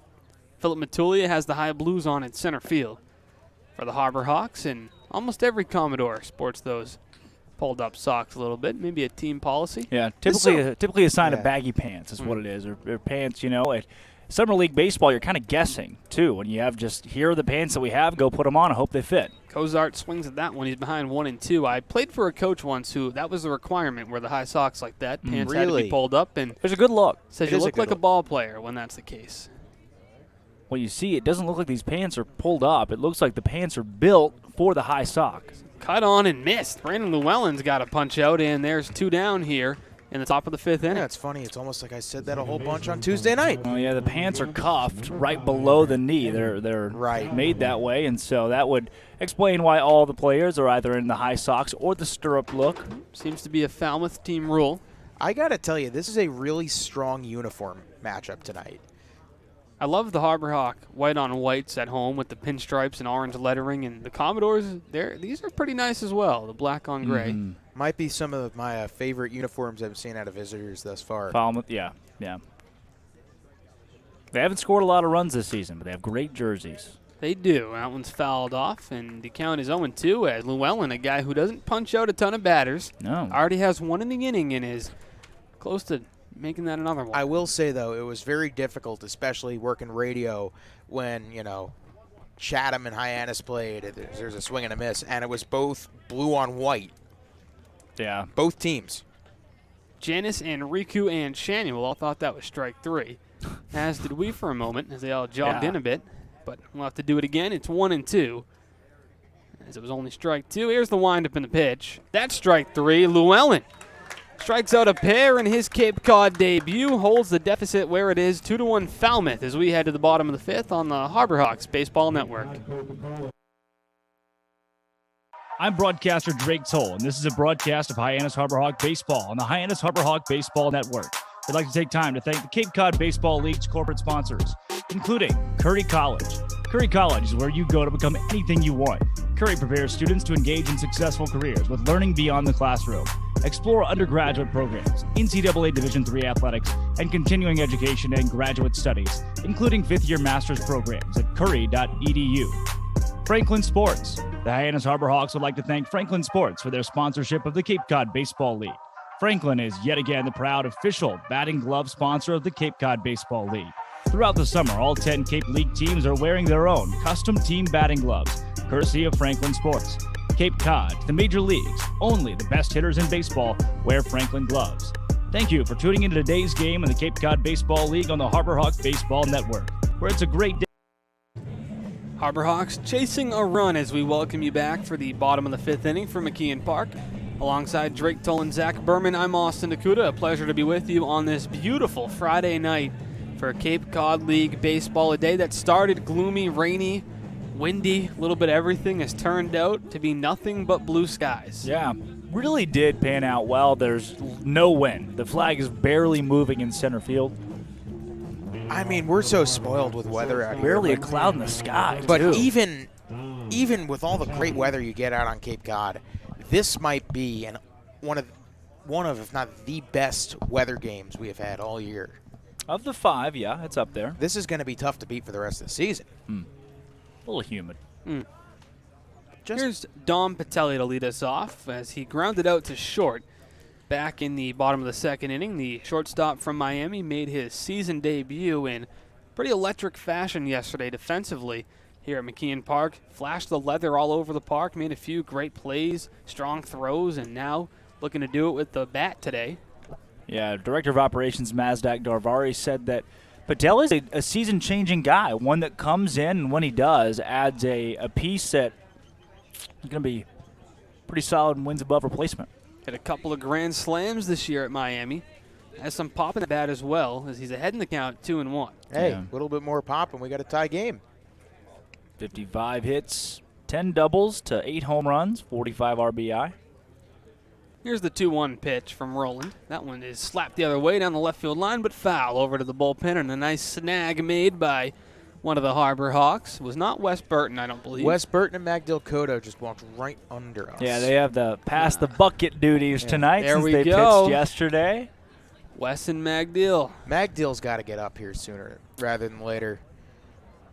The 2-2 to Patelli misses low, and the count will move to full now. Would be a fun interview. Magdiel said to me, this was an hour and a half before the game, hey, I'm going to Stop and Shop. What do you want? I witnessed Magdiel? that. That is true. About an hour and a half from game time. He offered to get all the interns something. He did. And a called strike 3. Patelli knew it, puts his head down, and heads back to the dugout as the Commodores send it around the horn for the first out. The second baseman from Mount Hood Community College. And with one away, here comes Riku Nishida. Nishida. Grounded out to short back in the bottom of the 3rd inning. here in the 9 hole. He doesn't mind batting 9. He likes to bat in the first spot as well. Yeah. He's not really picky. He just wants to go out and play baseball. Well, he said he prefers the 1, the 6, or the 9 hole out of this lineup. Any of those 3 spots he is more than okay with. He's going to drop a bunt, and that one hit him on the foot, and he's in some pain. And I don't know if they're going to say he went around, and the home plate umpire says he did, but he definitely pulled that thing back. He's got it. Again, as we've discussed already, if you as much as wiggle the bat, you're going to be charged with going around in this ballgame. Riku is going to have to stay in the box, and Eric Beatty is coming out now. And as he should. He's not happy. Yeah, Beatty wants an explanation, and quite loudly, too. Now, Beatty's got a great point, too. How can you not check this? I'm not sure if the umpires Is it are checkable? familiar Is that with the Riku question? Nishida, right? No. But if you are, you understand that if anybody knows how to get a bat back, it's Riku Nishida. How? I most of the time would rather defer to Riku than I would an umpire's eye. Of course, we're glad to see that Riku shakes it off. He's okay. And now cleans the plate We'll off. do the umpire's job for him there behind the dish. You That guys, right there is, you guys fans of veggie burgers by any chance? No. Well, the creator of the veggie burger, Paul Wenner, also a graduate of Mount Hood Community College. Oh, okay. I had to go Mount Hood here. That's where Riku played Yeah. your college ball. Be changing things up for the spring. Here's the 0-1 to Nishida. That one misses low, 1-1 the count. Of course, Riku, in the fall, he is headed to the University of Oregon. I asked him why U of O, and he said Nike has a big thing to do with it.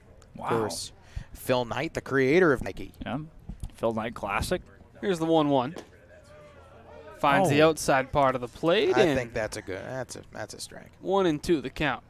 Tough to see. We're just a little bit off center here. Yeah, it's In true. the broadcast booth. We've seen the zone open up a bit, Could too. go either way, for All right. sure. So now here's, 2-strike Riku. Going to widen the stance, start moving around a bit, shorten up, and that one misses outside. 2-2. About the same pitch, maybe a little bit higher.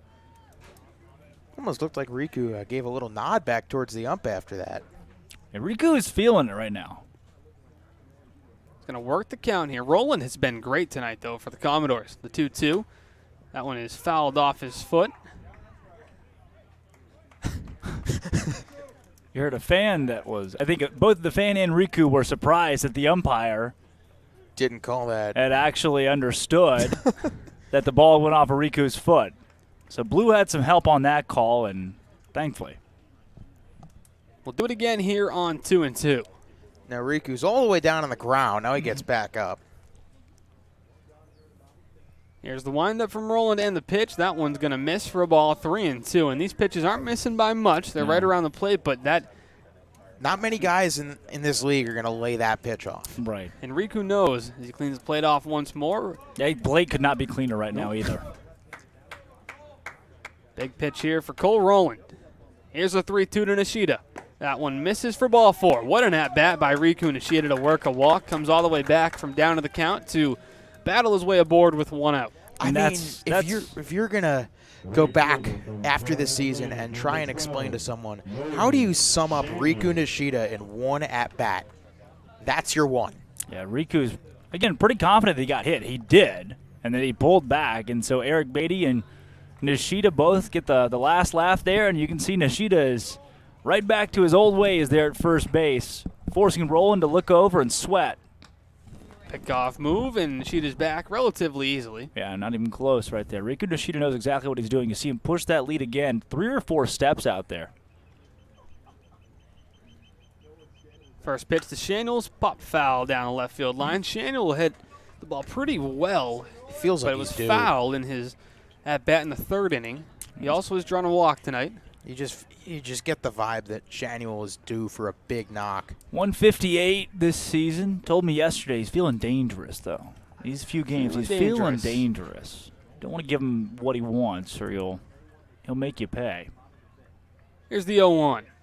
Runner goes to second to throw towards Nishida, not in time as he is in there safely. It looked like they were going to have him for a second. It was Cozart. Cozart didn't get the ball. Stood up and just it's as if he didn't want to throw the ball. I'm not sure if Roland didn't step off the mound in time, but more importantly, Cozart just stood there, froze, and it was well too late to try to get Nishida. You want to know why Cozart didn't throw the ball? There was nobody covering second. No, it seemed like everybody was out of place there for Falmouth. A little bit off, and Riku's got himself a stolen base, which puts a runner in scoring position for Nolan Shanuel with one away. Riku was thinking about it. He was maybe a couple paces off first, and then he noticed, hey, there's nobody on second base. Yeah. So that's why there was a little bit of a hesitation off of first. Nishida's second stolen base of the summer. He is the team lead with 2, and he's the only player on the team with any. I think it's a pretty safe bet to assume he's going to lead the team in stolen bases by the end of the season. Right, Could even lead the Cape. Yeah. 0-2 the count to Shanuel, or 1-2 make that. Shanuel comes off a dominant year at FAU in which he hit .369 with a .477 on base, blasted 16 homers, and stole 11 out of 12 bases. Looking to pick up an RBI here in the Cape Cod League as the count is 1-2. The pitch, Shanuel drilled back up the middle for a base hit.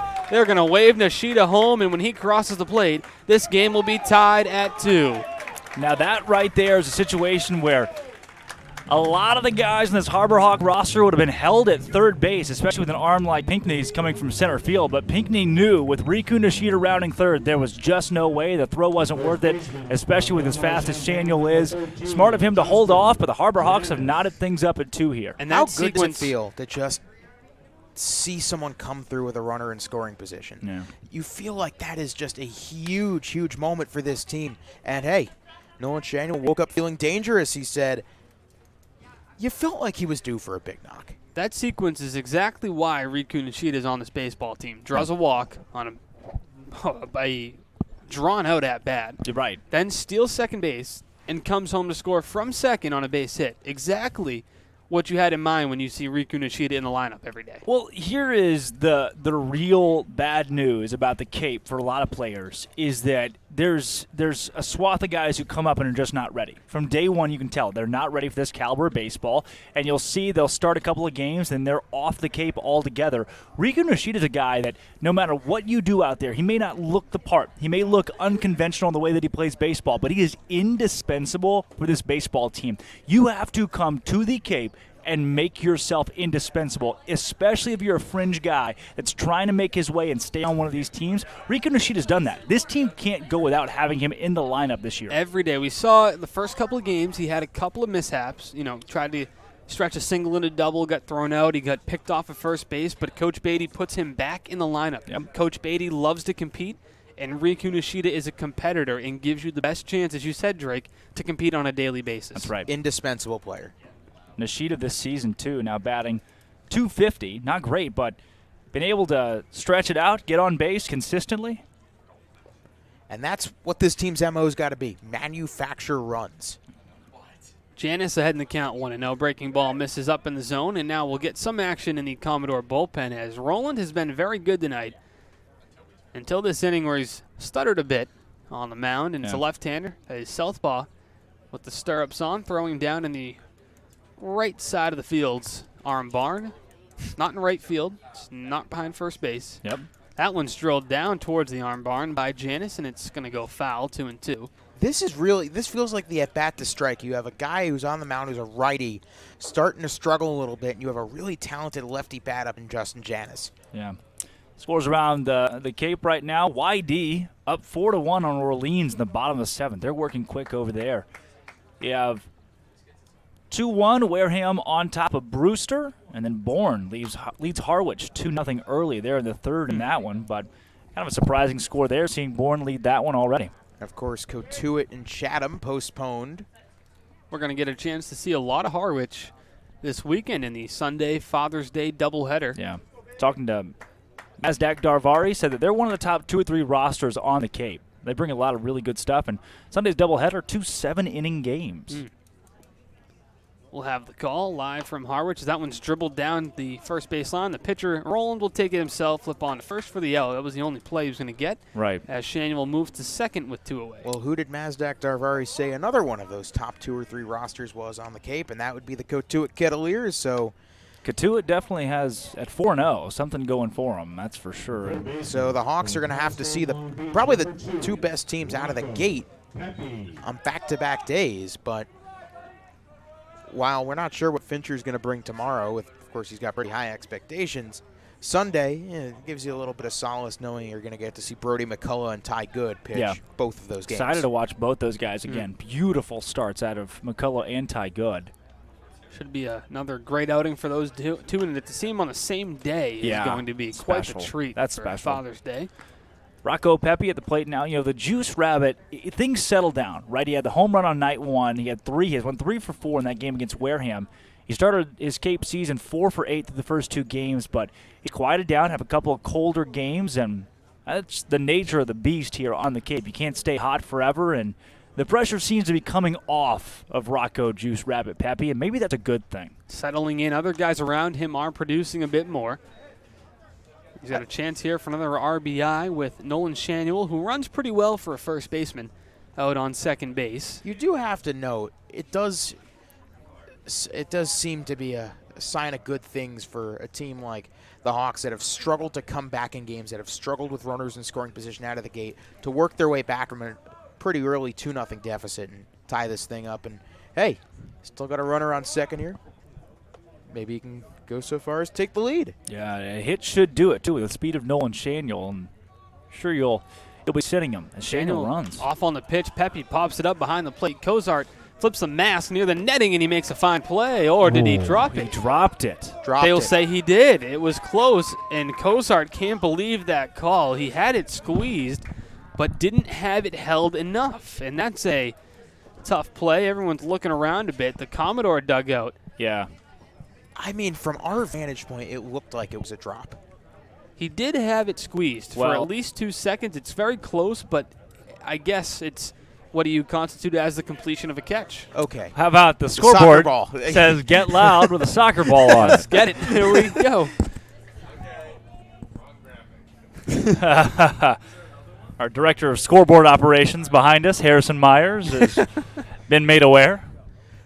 Maybe just a celebration that Boston, Foxborough, Massachusetts. I don't know why that would be in the graphic package.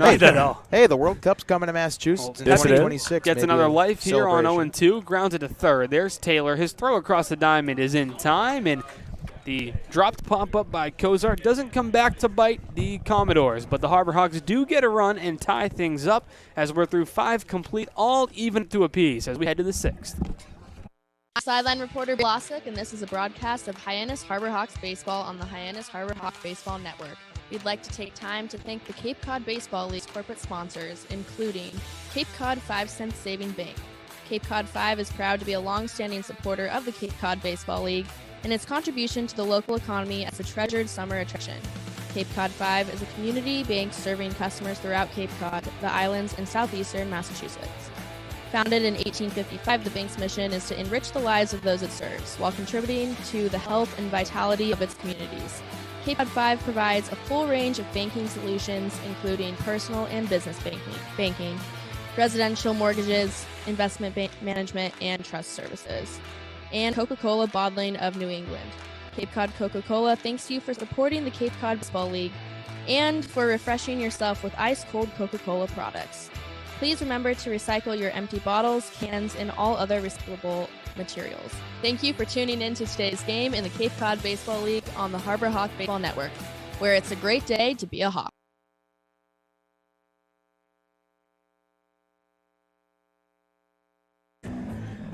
Back here for the 6th inning as Brandon Llewellyn returns to the mound after a clean first inning of work for the right-hander in his Cape Cod debut. Retired the side in order and worked in a pair of punch-outs in the 5th inning, that was, and now have to deal with the top of the Commodore lineup, Mooney, Halter, and Taylor, and a dangerous trio that is, as Halter and Taylor each blasted a pair of solo home runs in the 4th inning. Yeah, an IMG Academy guy is Llewellyn.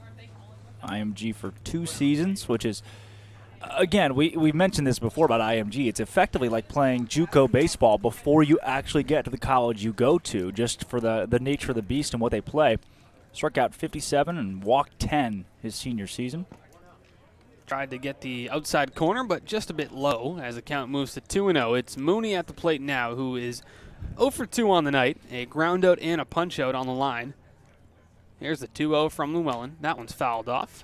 He was named a perfect game MV pitcher MV pitcher. There you go. You like MV puns? pitcher. MV I don't pitcher. think so.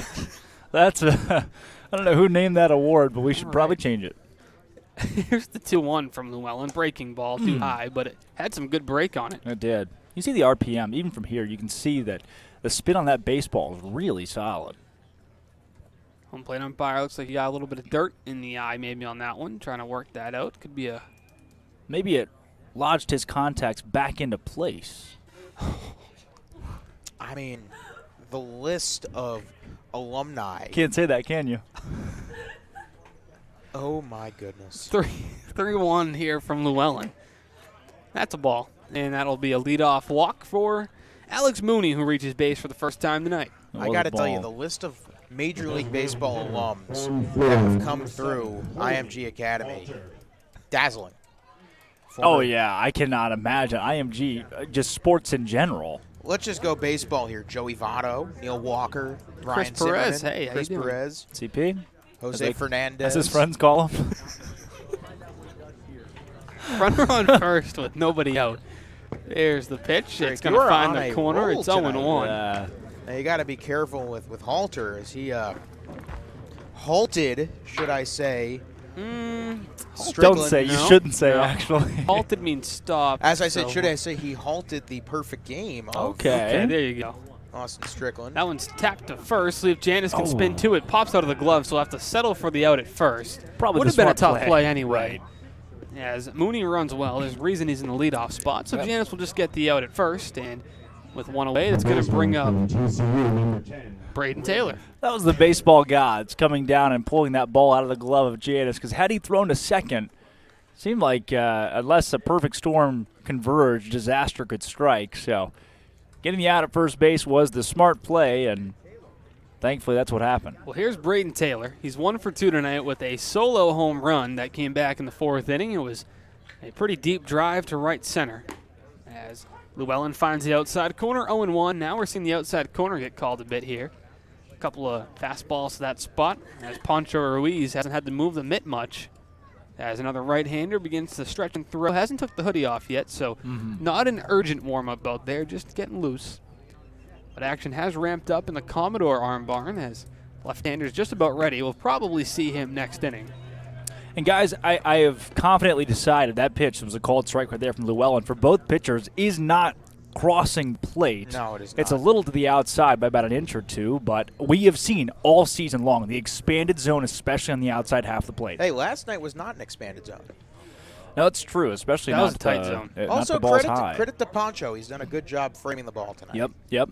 Here's the 0-2 from Llewellyn. That one high and outside, and Pancho jumps up to make the catch. 1-2. I'm okay with that call there on the 1-2, a pitch out, trying to see if you can get a guy like Taylor to bite. Of course, Taylor, quite a talented hitter to come out of that TCU program. Llewellyn still ahead in the count, 1-2.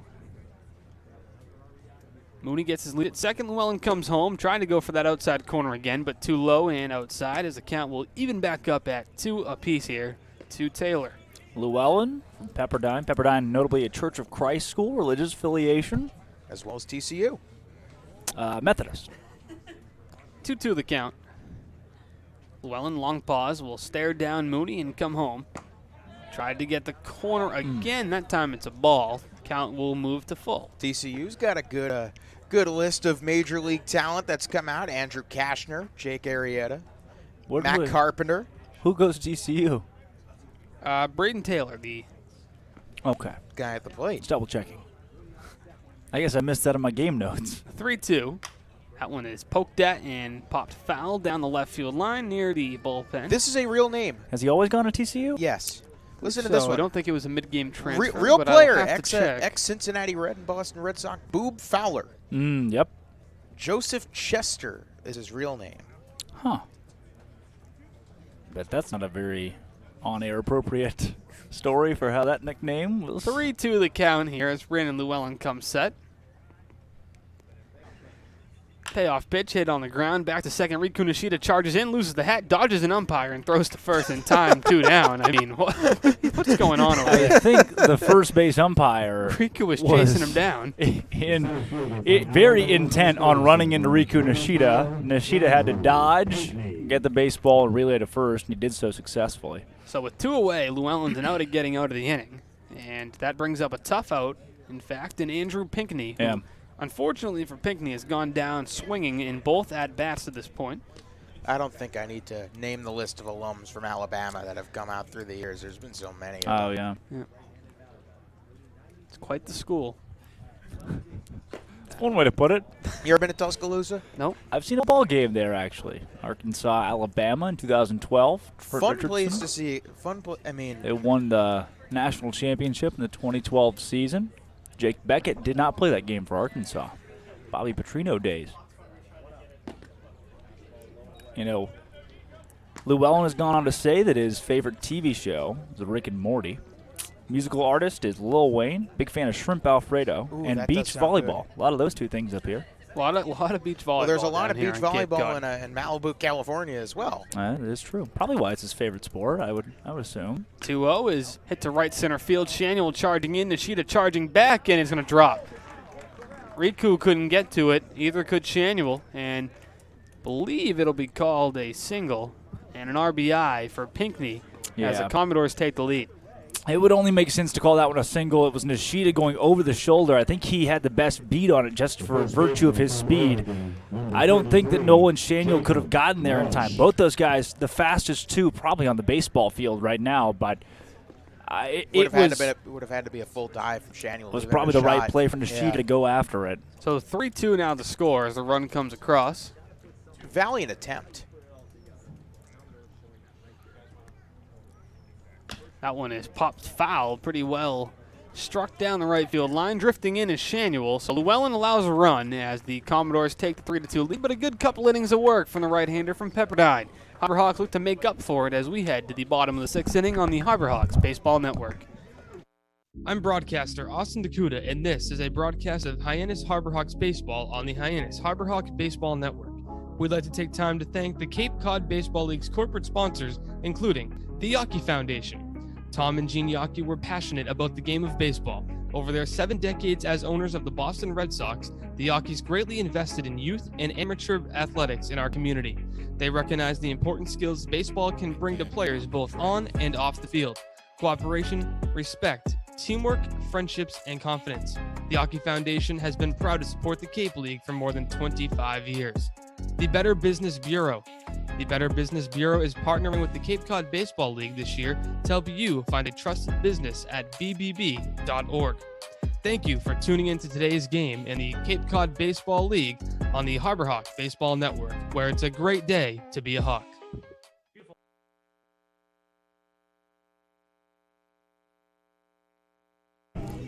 Back here for the bottom of the 6th inning, and a new pitcher to tell you about for the Commodores. It's the left-hander from Stetson, Anthony DeFabia, will replace the starting pitcher tonight, Cole Rowland, who went 5 innings, allowing 2 runs, 4 hits, and a good day for the right-hander. DeFabia coming in as a lefty. You switch off to a lefty, but you talk about the righty Rowland, who did have a really solid day here, going complete 5 innings for Falmouth and allowing just 2 runs over the course of those 5 innings. For Falmouth to go lefty with in Ruiz, total, Flores, and Matulia due up.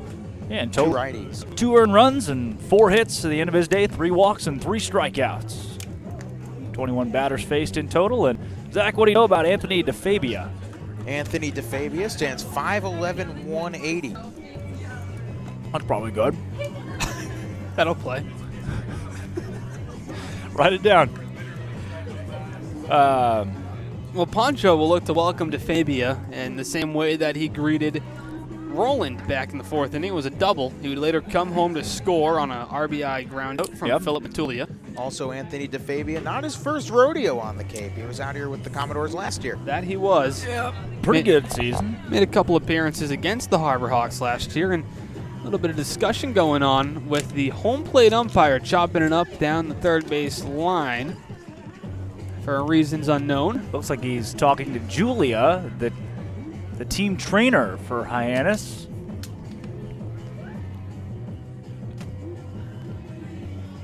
Meanwhile, Oh, it's his contact. That's what the issue is. It was his contact, Drake. Oh, my God. It was pointing So we to landed him. at home. It was his contact. Poncho, Ruiz. Huh. All right. any of you guys wear contacts? I do. I do as well. Well, I can. I just choose not to wear contacts or glasses. There's your fun fact about me. Do your eyes require as such? Oh, see- absolutely, let's see, they do, yes. Can you see the scoreboard up there, Drake? Well, the Harbor Hawks lead at 7-4, so that's good. Oh, so he was the one in charge of the radar gun in Chatham. Okay. Okay, it wasn't the radar gun. It was Drake's vision. Nah, It is. my eyesight failed me a long time ago. Here comes Poncho Ruiz to welcome into Fabia as that one misses low, 1-0. I'm not blessed as you guys to see the world so clearly. Oh, I feel like you I have take out the my choice to contact. do I so. did have the I opportunity. take out my contacts. I take out my glasses. You hold up 5 fingers in front of my face. I wouldn't be able to tell you how many. Here's the 1-0 to Poncho. Can't find the corner, 2-0, and Ruiz is ahead in the count. Gonna come back here in the bottom of the 6th inning and get that run back that came across in the top half of the 6th. Not sure if I can say this one on air. I have gotten a text from one of the interns in the dugout. It says, "Yo, it's Strick. What's up?" Yeah, he was waving to One of the Drake. interns. It's one. He has commandeered an intern's phone to say hello. 3-1 the count. Well, we would like to relay it back down to Strick. It was a heck of a performance. Great outing. Good debut, for sure. I'll let him know via someone else's phone that he was taken. That one's fouled off, and Poncho moves into a full count here.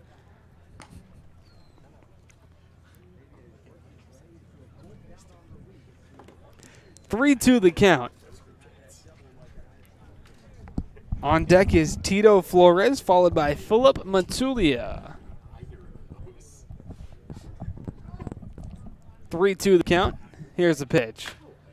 Ruiz grounded to short, and there is the play by Mooney in time to get Poncho. Another fine play over at short, as Mooney has done so all day long. Fine play. Better stretch it first by Walsh. There was a little bit off, but Walsh had to really break out the flexibility in order to reel that one back in. Tito Flores will dig in here with one away in the bottom of the 6th inning. Flores, the left fielder from Michigan, is 1 for 2 tonight with a single and a ground out. Made contact both times, as you'll see Tito take a couple of big hacks before slowly settling into his batting stance, as you'll see here.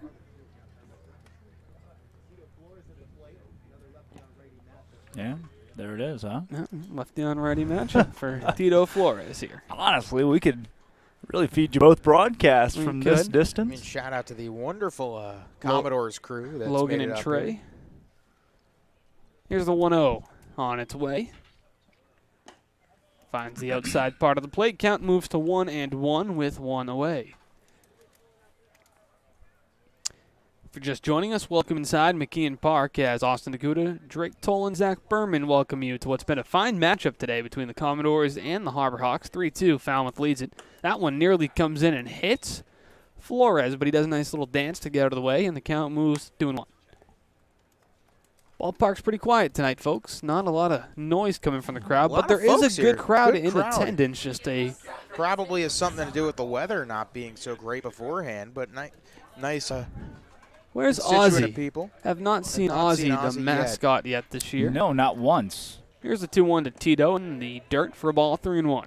Can confirm that the exoskeleton of one Aussie is in our presence right now. You can see it from here, actually.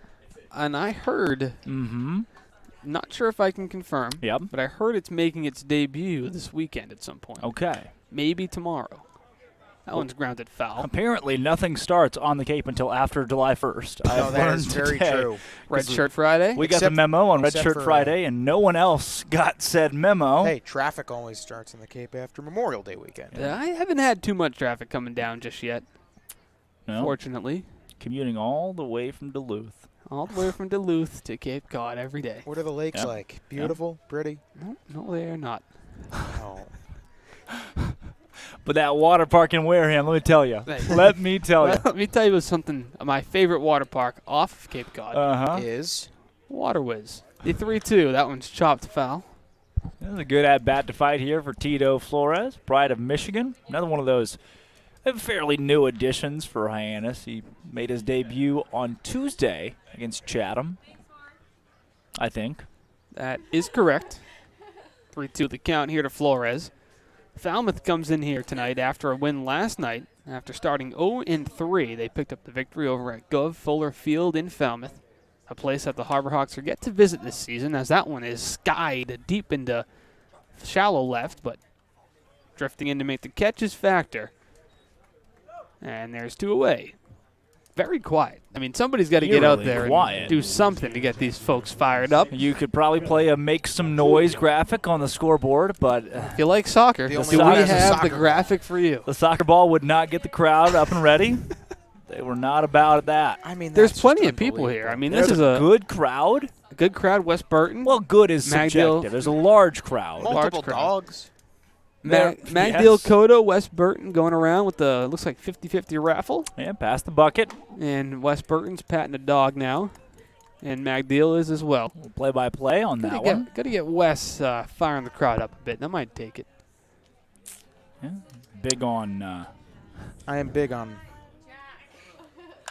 Matulia swings at that one, hits it well to center field. Pinckney is there, drifts in a couple steps, puts the glove up and makes the catch. A 1-2-3 inning for DeFabia as the Commodores still hold a 1-run lead over the Harbor Hawks as we head to the 7th. I'm broadcaster Drake Toll, and this is a broadcast of Hyannis Harbor Hawk Baseball on the Hyannis Harbor Hawk Baseball Network. We'd like to take time to thank the Cape Cod Baseball League's corporate sponsors, including Curry College. Curry College is where you go to become anything you want. Curry prepares students to engage in successful careers with learning beyond the classroom. Explore undergraduate programs.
Back here for the top of the 7th inning. Cross Factor is getting ready to stand in as Brandon Llewellyn returns to the mound for now his 3rd inning of work. Llewellyn, 2 innings so far, just 1 hit, 1 run, 1 walk, and a pair of punch-outs. Factor is no easy batter to retire. We'll have to contend with a tough out here. Oh my goodness. You got it. No, I'm not gonna say anything. I'm just gonna.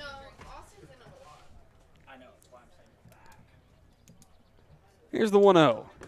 Cut on and missed, and Proctor took a big cut but came up empty as Brandon Llewellyn's got a couple different pitches working well tonight. A fastball and a changeup primarily. A little bit of a slider too, it appears.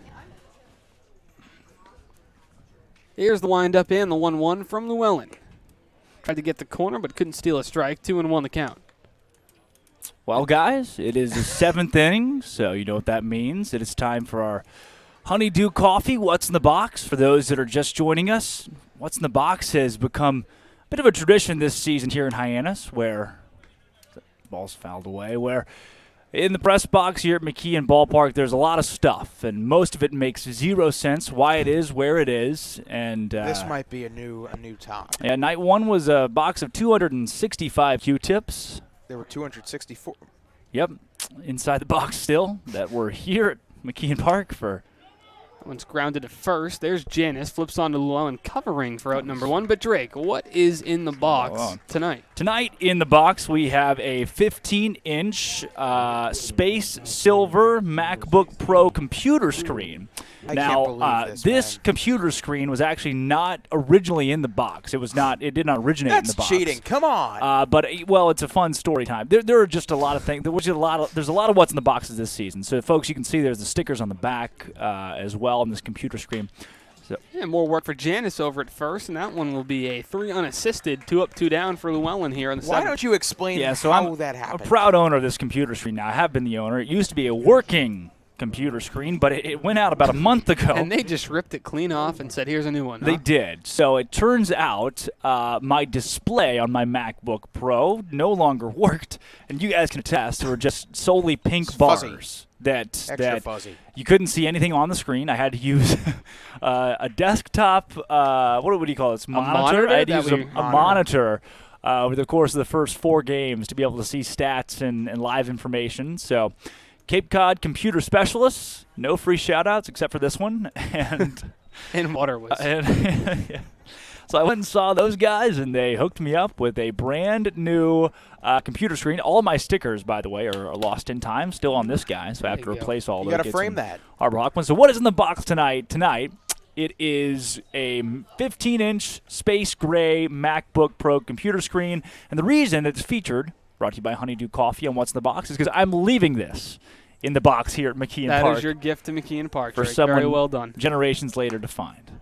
So it is Unbelievable. going to be in the box in 10 years from now. You know, there my son will be, a rising broadcaster. 10 you know, years coming from through the 10 college years ranks. from now, you're going to have a kid that's going to be Coming broadcasting through in the the college Cape ranks. League. Adoption's an option. All right. Never heard that saying? It is. Here's the 3-1, and a fastball is not the option here. It's a changeup, and it will move to full with 3-2 and 2 away. He's going to find it and think of Dad when he finds it. All right. Well, that is what is in the box tonight. Well, I didn't here realize at the you Tim have the- I Elkstrom didn't realize- broadcast hold on. booth. I didn't realize you had the horns down sticker on, so congratulations. The NCAA now just wants you for. dead to rights. They flagged the YouTube video, it seems Did- like. Didn't the NCAA take a guy off of the national anthem? Yeah, did you see that, Austin? That was I did not crazy. know. Really? Yeah, there was a guy who did the national anthem for Oklahoma and Texas, who competed in the College Softball World Series in Oklahoma City. And after he sang the national anthem, he gave a big horns down There to the you stadium. go. He's an Oklahoma fan, and he had sung the anthem.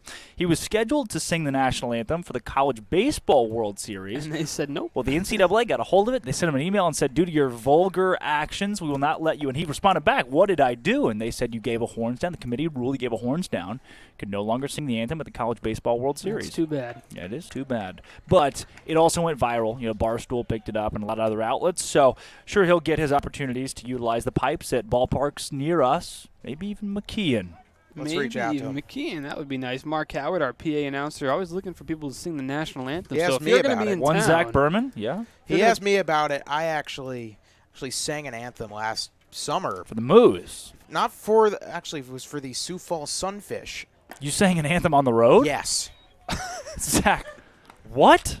Yeah, no, You didn't sing the anthem at home. No, it was not at home. It was the last game of the year, and I lost a little friendly wager with the former voice Yeah, of you the can't Sioux bet. Falls Sunfish, David Coyer, Okay. who actually he lost a bet earlier in the season that resulted in him having to start a game on the mound, walking the bases loaded before immediately getting yanked. Hold on. A The broadcaster? PA guy Yes. started a game. Yes. What was this? The Expedition League? Yes. Oh, okay. Wow. Yeah. Things you see in Nebraska. That was in South Dakota. That was in South Dakota, right? Same. They're all in the You same know what they area. say, nothing good happens at a ballpark in South Dakota. Well, that is true. And what is also true is Anthony McKenzie is the pinch hitter here for Eddie Salvador. That's a good transition. 6 out of 10. We won the count. That was a little weak. I'd say 4. I know, I was about to Yeah. say, it's a low bar for thank you, Zach transitions. Berman, but yeah. Really talking him up here in the booth. I'm feeling like giving high It's grades. generous, yeah. We're I appreciate a nod. Harbor Hawk broadcast booth with a no one's counting. The points don't matter. 44 games, guys. Ground ball to second. There's Riku Nishida. Plays it on a hop throw to first in time. And Brandon Llewellyn, hats off to him for a good outing out of the bullpen. 3 innings, just 1 run across. And we're going to stretch here in Hyannis, and we invite you at home to do so as well as the Harbor Hawks trail a run 3-2 here at McKeon Park. I'm broadcaster Austin Dakuda, and this is a broadcast of Hyannis Harbor Hawks baseball on the Hyannis Harbor Hawk Baseball Network. We'd like to take time to thank the Cape Cod Baseball League's corporate sponsors, including the Yawkey Foundation. Tom and Jean Yawkey were passionate about the game of baseball. Over their 7 decades as owners of the Boston Red Sox, the Yawkeys greatly invested in youth and amateur athletics in our community. They recognize the important skills baseball can bring to players both on and off the field: cooperation, respect, teamwork, friendships, and confidence. The Yawkey Foundation has been proud to support the Cape League for more than 25 years. The Better Business Bureau. The Better Business Bureau is partnering with the Cape Cod Baseball League this year to help you find a trusted business at bbb.org. Thank you for tuning into today's game in the Cape Cod Baseball League on the Harbor Hawk Baseball Network, where it's a great day to be a Hawk. Back here for the bottom of the seventh inning stretch here, and a shout out to Harrison Myers for a great job performing Take Me Out to the Ball Game. And before we get going here in the bottom of the seventh, a quick word from one of our sponsors, the Mass State Lottery. As a proud sponsor of the Cape Cod Baseball League, the Mass State Lottery is celebrating the games we love playing. From the baseball diamond to the many lottery games that help support all 351 cities and towns across the Commonwealth. So here's to 50 years of winning and 50 more. DeFabia back on the mound for his second inning of work as the Harbor Hawks going to look to put something together here. As Harbor Hawks with 2 runs on 4 hits. So Falmouth 3 runs on 3 hits. And another night and no errors for Hyannis once again. Another job well done by the defense here at McKean Park. It'll be Dom Patelli to lead us off. Followed by it's AJ Guerrero, followed by Dom Patelli. And then Riku Nishida, 7, 8, 9. Bottom of the order looking to start something here for the top of the order. I can also confirm that Ethan Hammerberg is currently warming up in the Hyannis bullpen as we speak. That is true. The Sources Hammer have confirmed. Hammer time coming your way soon. Oh. You regret that one at all? 0-1 the count. Here's the pitch to Guerrero, making his Cape Cod debut. He's behind 0-2 in the count. He's 0 for 2 on the night as well. A strikeout looking and a ground out to short. Confirmation that our friend Austin Strickland just wanted to say hello via the hello, Austin. phone of an intern. 0-2 misses for a ball, 1-2 the count. Is there anything you'd like to see more than a ball leave the yard here in the bottom of the 7th? Probably yard. Garth Brooks live in concert. Ooh, that would be fun. The 1-2 to Guerrero. He checked his swing and continuing the trend at we have seen all game long, he went around and this time they won't even check it.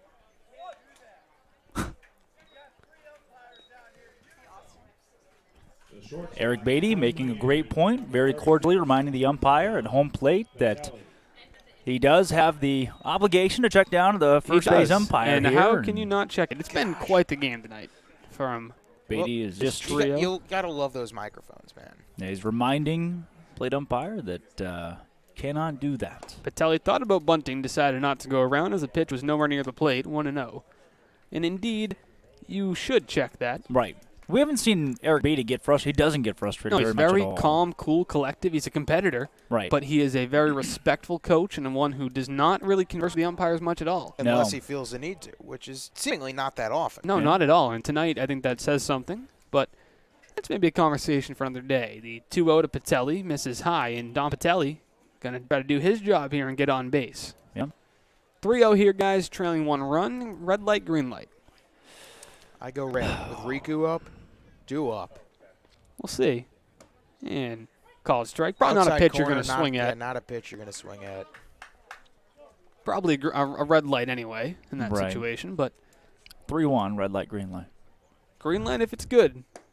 But it's not. Ball 4, and Don Patelli draws a 1-out walk, and that should set things up here for Riku Nishida. Now, in this situation with Nishida up, his OBP is yet to reach 300, kind of surprising through the first few games. And do you give Riku the opportunity to vie at a walk, and then if you get a strike on him, call for a bunt? Maybe. You have Nolan Shaniel behind him. I think you see what Patelli can do over at first. He has some speed as well. He's got a sizable lead. I give it 1 or 2 pitches, and then I think a bunt is in play here. If you can bunt, Riku might have a chance to run it out as Right. well. 9 strikeouts for Patelli at Miami, and that is a strike called at chest level on Riku Nishida. Sure, why not? Riku didn't even acknowledge it. I think Riku's just too locked in to get into. So shift back in the box, now forward in the box. We don't see him that far up in the box. Maybe the bunt is in play. Patelli thought about going, went back as it didn't get far enough away from Cozart. Nice recovery by Cozart. Mm-hmm. I think you might see a bunt here from Riku. He keeps shifting forward in the box a bit. Do you bunt it down third base God forbid he show bunt and pull back because that's not allowed. Right. Can't do that in baseball. Not tonight. 1-1, one away. And all right. One on. If almost you're got Riku, him. where do you aim your bunt? Do you go down first or do you go down third? Well, you can see right now pretty clearly the third baseman, Taylor, is crouching. If you're looking to bunt for a hit, you're pulling it with you down first. But if you're just looking to move the runner, then wherever you can get it in play. Mm-hmm. Called strike 1 and 2. Riku didn't like that one, so I guess that takes the bunt out of the equation. Right. You never know with Nishida, though. Although it's very unlikely he's going to bunt here with 1-2 and 1 out and a guy on. Seen crazier things in baseball. That's true. The 1-2 runner goes. That misses outside. The throw to second is not in time. It would have been in time. A funky slide by Patelli, but it couldn't be picked over at short by Mooney. And Don Patelli's got a stolen base, and they called Nishida out on that one. They called that a strike. The catcher was set up in the right-handed batter's box. Ooh, why? They called Riku Nishida on a strike. It's his first strikeout of the season. They called him looking on a pitch that was about a foot off the plate. The catcher was set up for a pitch out, and they called it strike 3. I would love an explanation on that one. Well, here comes Shaniel. He's going to be aggressive and go after the first pitch, and that's popped up. Factor comes in, makes the grab, and the inning is over. We're through 7 complete as the Harbor Hawks strand the tying run at second. 3-2 the score as Falmouth still leads it, and before we get any further, we're going to toss it over to our sideline reporter, Bria Losick, with an update from the sideline. For all you college baseball fans out there, action started today in Omaha with the College World Series, and I have a few score updates for you.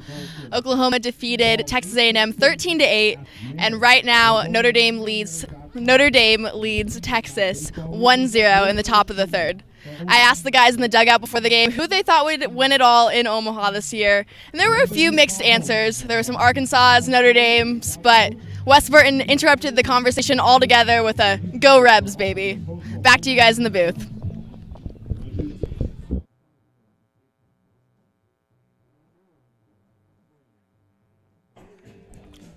Back here for the top of the 8th inning. Thank you very much, Bria, for the update and a new pitcher to tell you about as the Harbor Hawks go with another right-hander. Ethan Hammerberg coming in.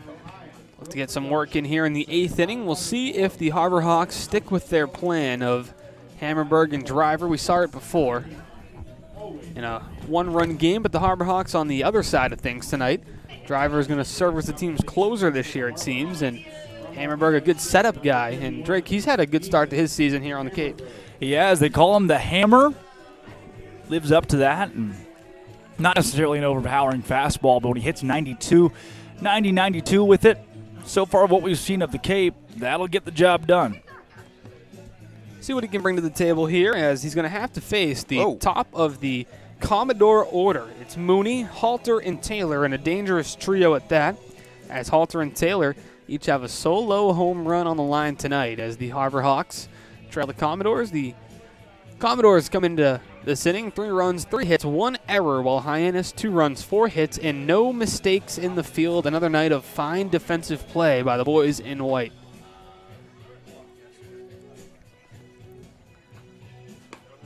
Hammerberg finishing up his warm-up tosses, and I still would love some explanation on that strike 3 on Nishida. Unfortunately, I don't think we're going to get one. I don't think we're going to get it. But well, I think Eric Beatty came over looking for one at the close of the inning. Had a conversation with the home plate umpire. Again, very cordial, kept it quiet, and you see him just all class from Coach Beatty and his staff. But a couple questionable calls all the way around tonight. That's where we'll leave it. Here comes the leadoff man, Alex Mooney. He's 0 for 2 tonight with a walk and a run scored.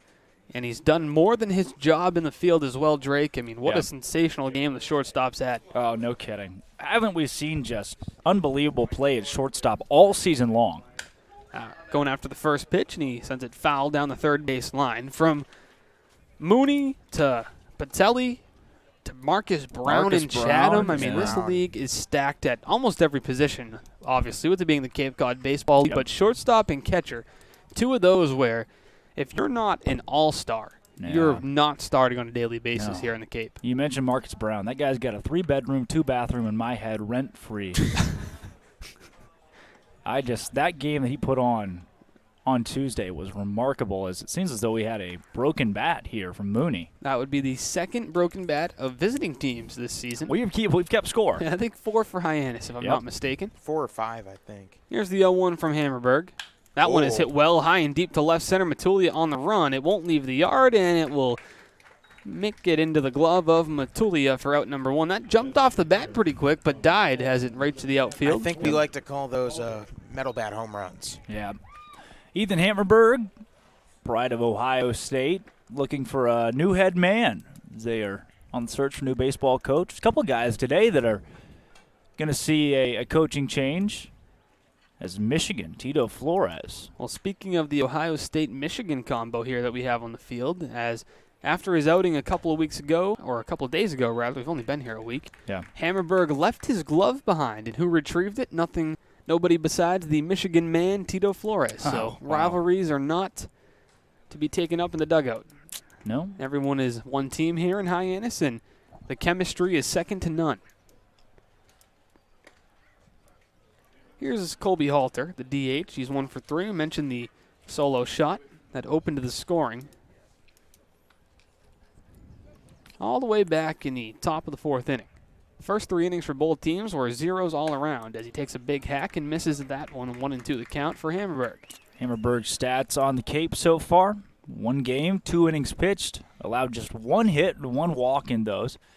Faced 9 batters in total. Didn't strike a single one out those 2 innings, but not a lot of damage allowed in his only appearance. Got a chance to record a punch out here on 1-2, but couldn't get Halter to bite at a breaking ball. Went back door there, tried to get him swinging at one at his feet.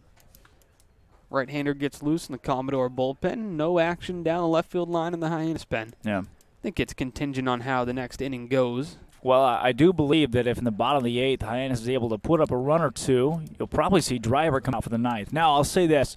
If it is only a run, if we go 3-3 to the 9th inning, well, you probably still see Driver because the tie's in play. And the tie is a point. So as much as it's not a win, you still do get a point. Right. That's still important coming You want to into the lock season. that down. Points are good. The 2-2.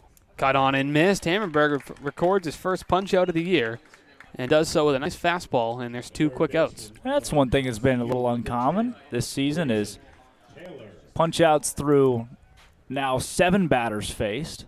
I think, are those roses on the scoreboard? Strikeout. The scoreboard strikeout graphic is a heart with roses. What? Where do we get this graphic package from? I want to know. Our director of scoreboard operations, Harrison Myers, has outdone himself. Also saying take me back to the ball game today. Harrison Myers is all over the yard today. Director of scoreboard operation, director of broadcast operations, and performed Take Me Out to the Ball Game. I don't. Oh. Harrison said strikeout, but make it Valentine's Day. That's what that was.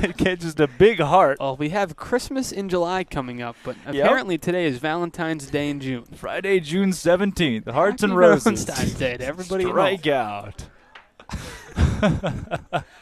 This is the 3rd home game, too. We haven't seen these graphics. Our scoreboard friends down the end of the table are unleashing some thought they could sneak it by us down there, huh? I mean, Harrison's going over there right now. I bet he's telling them, conjure something else up. Oh, see my what we can goodness. do. They're going to turn it off, I think. The 2-1 to Braden Taylor.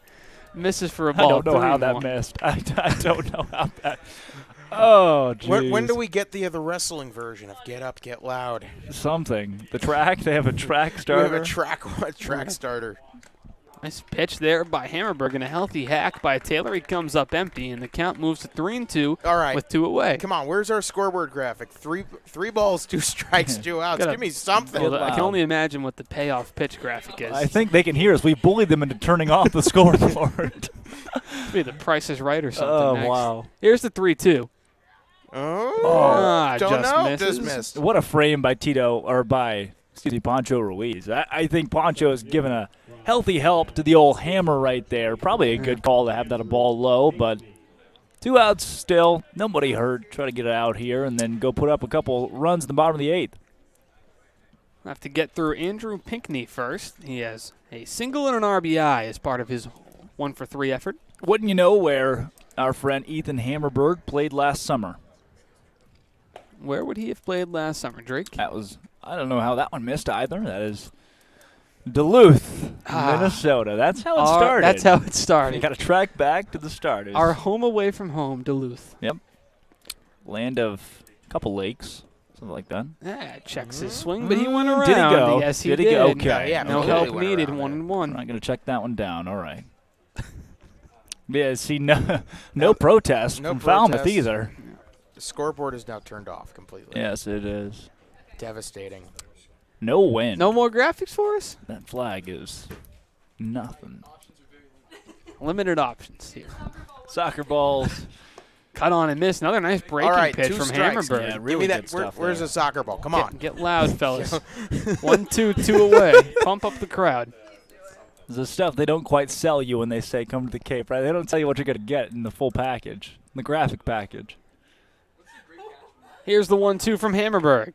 And a call, strike 3. Hammerberg works a clean inning and holds it where it is and get loud on the scoreboard with a soccer ball to top it off. As nice inning from Hammerberg as we head to the bottom of the 8th. Hyannis with 6 outs left to make up for 1 run on the Harbor Hawks Baseball Network. I'm broadcaster Drake Toll, and this is a broadcast of Hyannis Harbor Hawk Baseball on the Hyannis Harbor Hawk Baseball Network. I'd like to take time to thank the Cape Cod Baseball League's corporate sponsors, including Curry College. Curry College is where you go to become anything you want. Curry prepares students to engage in successful careers with learning beyond the classroom. Explore undergraduate programs, NCAA Division III athletics, and continuing education and graduate studies, including 5th-year master's programs at curry.edu. Franklin Sports. The Hyannis Harbor Hawks would like to thank Franklin Sports for their sponsorship of the Cape Cod Baseball League. Franklin is yet again the proud official batting glove sponsor of the Cape Cod Baseball League. Throughout the summer, all 10 Cape League teams are wearing their own custom team batting gloves, courtesy of Franklin Sports. Cape Cod, the major leagues, only the best hitters in baseball wear Franklin gloves. Thank you for tuning into today's game in the Cape Cod Baseball League on the Harbor Hawk Baseball Network, where it's a great day. Back here for the bottom of the 8th inning as DeFabia is back on the mound. Austin Nakuda, Drake Toll, and Zach Berman welcoming you back inside the Tim Elstrom broadcast booth at McKeon Park, as it's going to be middle of the order. The guys you want up when you need a run, it's Justin Hyannis, Rocco Pepe, and Pancho Ruiz due up for the Harbor Hawks. Boy, howdy. This has been a fun night, despite the deficit on the scoreboard, which is not that much. One swing of the bat, we are tied up. One swing of the bat. And Harbor Hawks have not seen a home run since the 7th inning against Wareham, night 1. And they'll see a called strike there as Justin Hyannis moves behind the count, 0-1. The first baseman from Illinois is 1 for 3 on the night with a base hit that came all the way back in the bottom of the first. Yep. He'll take a pitch below the knee, 1-1 the count. Action ramping up in the Commodore bullpen and in the Harbor Hawk bullpen. We got some movement. 2 guys throwing there. Here's the 1-1 in the dirt. 2-1 the count now to Hyannis. Well, if you can get somebody on here to lead it off, put Hyannis on first base with Rocco Pepe up, you're in a decent spot. Now, not that Hyannis runs slow by any means, but could we see He a does. pinch runner if Hyannis gets aboard? I think Hyannis had a couple of stolen bases at Illinois this past season. Now he moves firmly ahead in the count, 3-1. See how Coach Beatty chooses to play it here. You need a run. Yeah. Trying to manufacture something. And here's the windup and the pitch from DeFabia as he fouls that one off. That was a great pitch. That's one that's so tough to lay off. It dies once it gets right at your knee and ends up being kind of shin level. Good crowd of scouts in attendance tonight, as always, here at McKeon Park.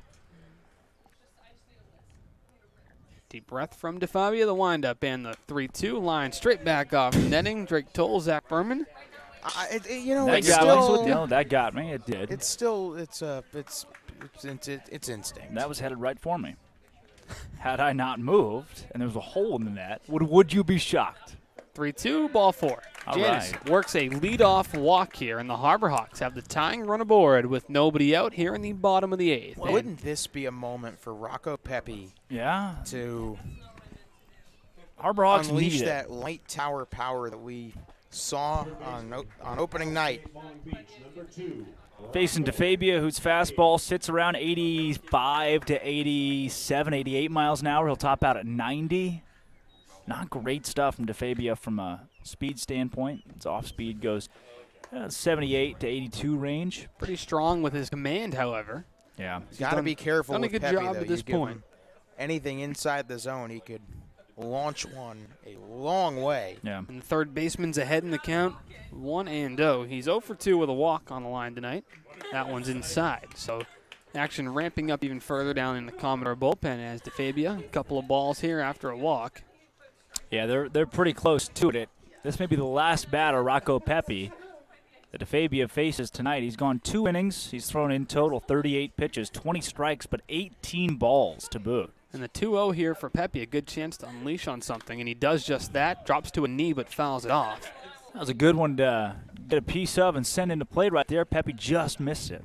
I can confirm that out-of-context baseball has liked my DM of the Jumbotron soccer ball. Huh, that's good. That was quick. Active on the out-of-context baseball account on a Friday night. Yep. Here comes the 2-1 to Pepe. Ooh. Inside for a ball, 3-1. Would not surprise me if Get you a see fastball. if you see DeFabia walk Pepe here. Wouldn't surprise me if Falmouth goes to the pen immediately. I think they're going to. I think this is the last batter he'll see, almost no matter what. You see the. I think you go red light here Yeah. either way, unless it's something right down the heart of the plate. Could get a fastball. The 3-1 is a fastball. He fouls it off, and the count moves to full at 3-2. That was a big pitch. It's certainly the biggest pitch that the Harbor Hawks have seen of this game so far. With one on, nobody out, and a 3-2 count, down by 1 in the bottom of the 8th. Needs some kind of production from Rocco Pepe. Fabia gets the signs from his catcher, Cozart. Comes set, takes a look at Hyannis at first.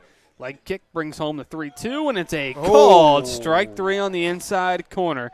Pepe's down looking, and that is a monumental out number 1 for the Commodores. Oh, you can tell Eric Beatty's not happy about that one. Either is Rocco Pepe, and they've got a great case, too. That ball is certainly inside. Thanks.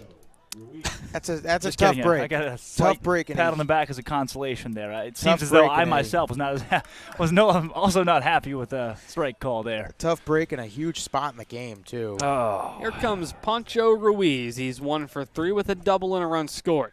That one is popped up. Drifting towards foul territory on the run is Walsh towards the fence, and he made a catch. Oh, what a catch by Walsh. Fighting with the bullpen catcher. The bullpen catcher was standing where the ball was. He had to deal with his own teammate there who wouldn't get out of the way. And talk What a about a play. momentum shift on that strike call to Pepe. Instead of 2 on, nobody out. Now all of a sudden it's 1 on, 2 out. After the leadoff man reaches on a walk, the Harbor Hawks a couple of outs now in the 8th inning, and with just 4 outs away, Hyannis needs to scrape across a run to at least tie this thing up. Tito Flores will look to do that or at least pass the baton. 1 for 3 on the night. Big spot for Flores. They'll go after the first pitch and will come up empty, 0-1 the count. Tito, so far on the year, we got a .273 batting average, which compared to most teams in the league is great.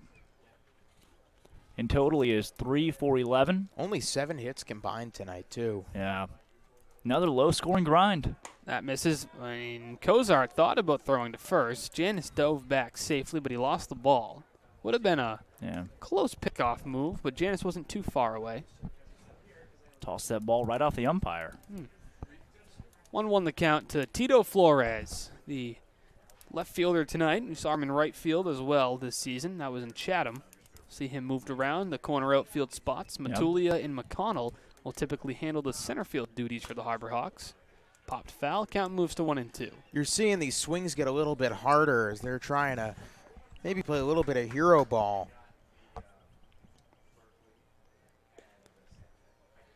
Do you shorten your swing here? Of course, 1-2, 2 outs, just try and keep the inning alive.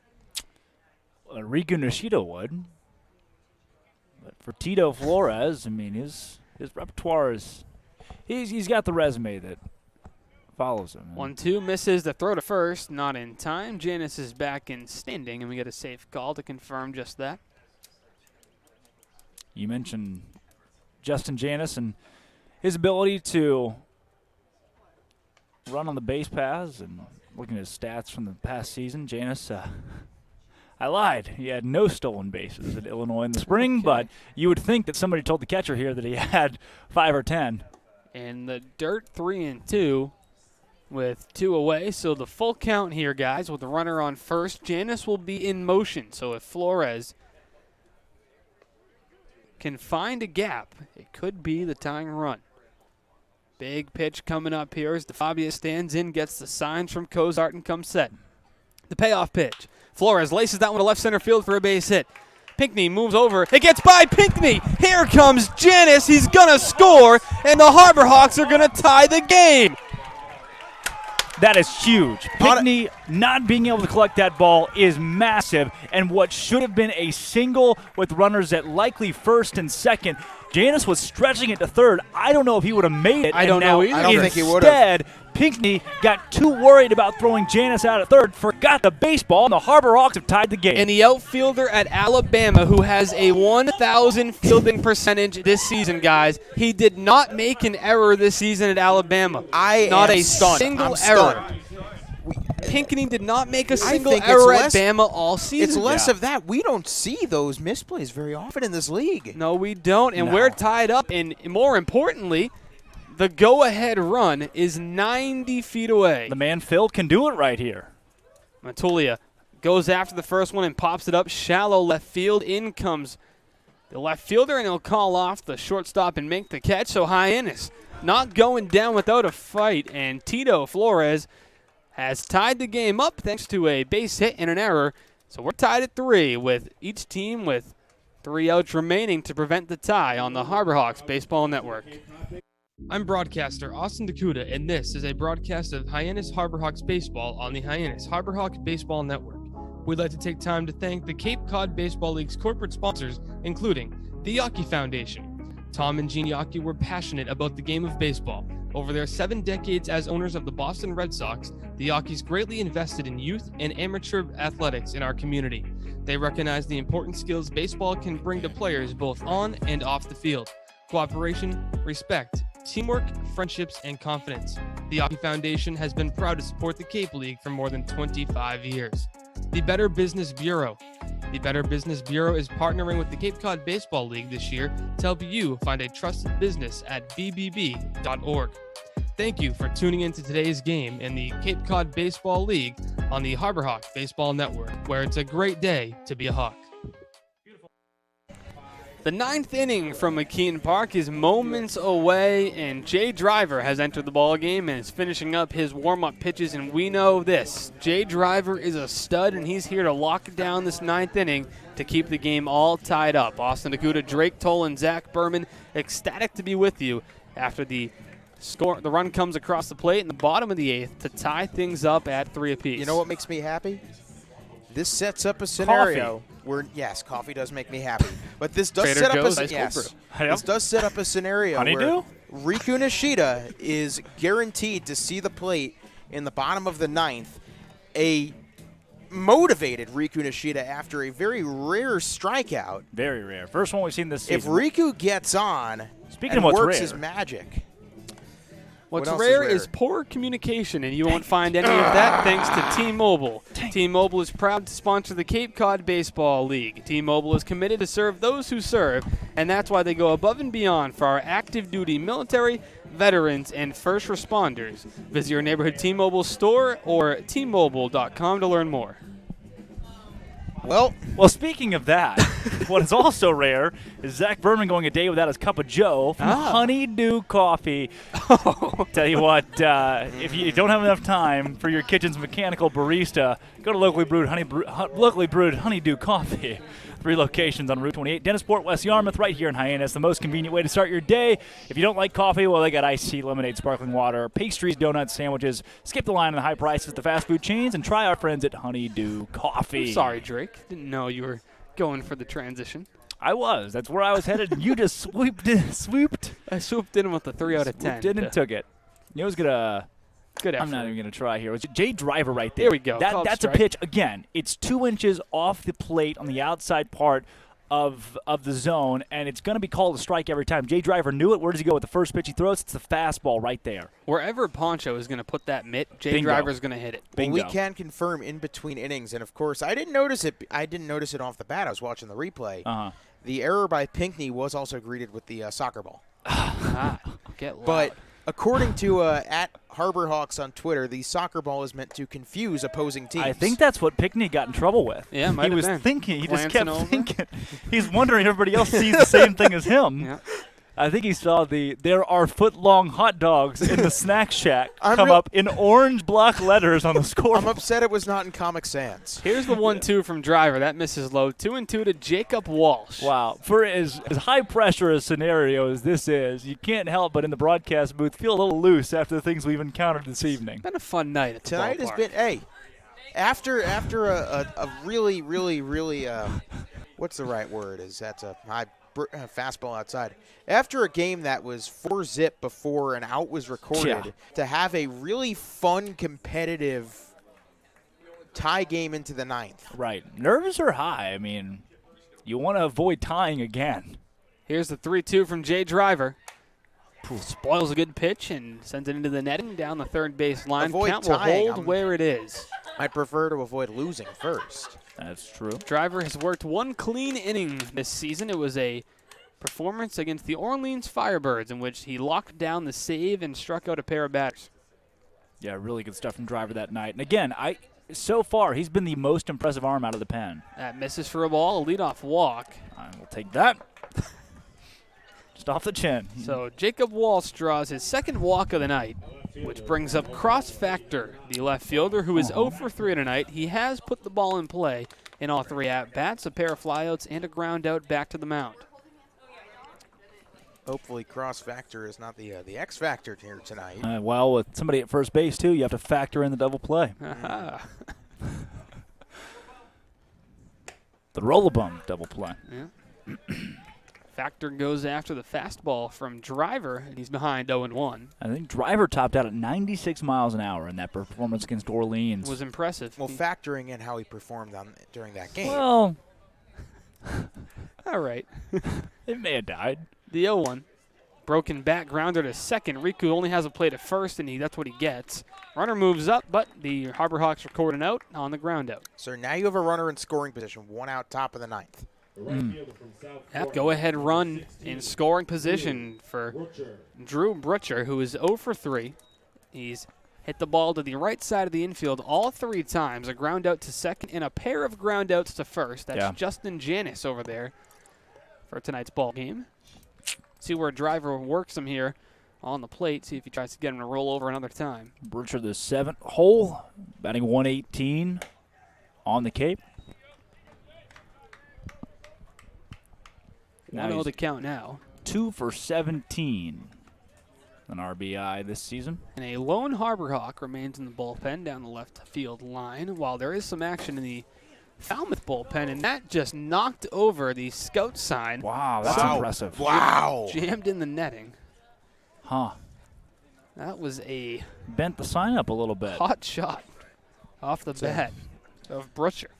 Once in a lifetime trick shot right there. Oh yeah, there is a serious dent. The 1-1. That one is a broken bat pop up, and it's caught at short by Dom Patelli. And how about this? Jay Driver's recorded 2 outs, and he has sawed off a pair of Falmouth bats. Well, they call him the Bat Destroyer. You should see him against those BB cores. That guy is just there's cork flying everywhere. I imagine, yeah. The great revealer. And after issuing a leadoff walk, the Harvard closer is 1 out away from ending the 9th inning and putting the Harbor Hawks in position to walk away with at least a tie. Yeah. He'll have to get through Jacob Cozart, the catcher, first. Not an easy out by any stretch of the imagination. No, but Driver's not going to how much can you say as a broadcaster without jinxing it? Right. He doesn't anything. usually make mistakes. I am not saying anything. I am saying. And when he misses out of the zone. Right. So you can't do anything with it. The fastball misses 2-0 now to Kozart. If he so misses in count. the zone, I am going to look at you. Yeah. Kozart and shake my head. 100 batting average on the season. Struck out twice today. Walked, though. Are you guys trying to jinx? Kozart 1 for 10 on the year now. Driver comes set. Walsh is the man at second after his walk. Here's the pitch. That one is lined to right field. There's Nolan Shaniel. Puts the glove up, makes the catch, and the inning is over. Jay Driver still looking good in the ninth. And we're going to head to the bottom of the ninth inning. The Harbor Hawks will walk away with at least a point, looking to walk it off in the bottom of the ninth when we return on the Harbor Hawks Baseball Network. I'm broadcaster Drake Toll, and this is a broadcast of Hyannis Harbor Hawk Baseball on the Hyannis Harbor Hawk Baseball Network. I'd like to take time to thank the Cape Cod Baseball League's corporate sponsors, including Curry College. Curry College is where you go to become anything you want. Curry prepares students to engage in successful careers with learning beyond the classroom. Explore undergraduate programs, NCAA Division III athletics, and continuing education and graduate studies, including fifth-year master's programs at curry.edu. Franklin Sports. The Hyannis Harbor Hawks would like to thank Franklin Sports for their sponsorship of the Cape Cod Baseball League. Franklin is yet again the proud official batting glove sponsor of the Cape Cod Baseball League. Throughout the summer, all 10 Cape League teams are wearing their own custom team batting gloves, courtesy of Franklin Sports. Cape Cod, the major leagues, only the best hitters in baseball wear Franklin gloves. Thank you for tuning into today's game in the Cape Cod Baseball League on the Harbor Hawk Baseball Network, where it's a great day. Bottom of the ninth inning from McKeon Park, and the Harbor Hawks have a chance to walk it off. Austin Kuda, Drake Toll, and Zach Berman welcoming you back to Judy Walden Scarefile Field, where there's a new pitcher on the mound looking to hold this thing right where it is for the Commodores. That's Jake Peppers, the 6'3" right-hander, coming to the Cape from Jacksonville State University. Jacksonville State, of course. The Dolphins? They also happen to defeat. I don't think they're the Dolphins. Actually, I believe they are the Gamecocks. Yes. Yes, the Jacksonville State Jaguars, indeed. Jake Peppers enters the game. Was I right? Jacksonville State. Peppers, that's that Latin song. Pretty good, actually. Is it Jake Peppers? The Jacksonville State No Internet. That is their name. Hold on. Did you lose internet? I'm telling you, it's the Gamecocks. Is it the Dinos? The T-Rexes? The folded page. That's the Gamecocks. Jacksonville is the Dolphins. So it's going to be a pinch hitter. Jacksonville State football team beat Florida State in a Hail Mary this past season. It'll be a pinch hitter to start things off in the bottom of the ninth inning. Jacob Campbell, the catcher who's not in the starting lineup tonight, but we know what his bat can do, Drake. We've seen it in a couple of games to this point, and Campbell will look to get the ball rolling in the bottom of the ninth. Well, we saw Campbell fight off a couple pitches in a similar situation against Chatham. He also pinch hit in the ninth inning of that game against the Anglers, trying to put something together for the Harbor Hawks. And so coming in here, he actually led the team in batting average coming into yesterday's game. So not a bad spot to insert Campbell, who's batting .333 on the year, especially when the league average is like 150. But he's facing Jake Peppers, who his fastball sits 93 to 95, top speed 97, breaking ball at 78 to 82. What would a walk-off do for this team's spirits? Probably, it would lift them. Campbell, Patelli, and Riku due up here in the bottom of the ninth, and Peppers shoots the corner but comes up empty. You hear the dugout, too. The crowd mic is a little low, as it should be probably. But. A walk-off for Riku, and my night is complete. First, we'll see if Jacob Campbell can get the job done. 2-0. You hear the dugout again. There they go. They are letting the home plate umpire know. He's needed some help at times tonight. Both dugouts all on the fence, both sides. Yeah, both teams want this one. Jacob Campbell could get a pitch to hit here on 2-0. He'll show bunt, pull it back. It's a called strike. And they got Riku Nishida at the helm of the dugout watching these pitches, letting the guys know what is and is not a ball. Yep. The Harbor Hawks resident umpire, Riku Nishida.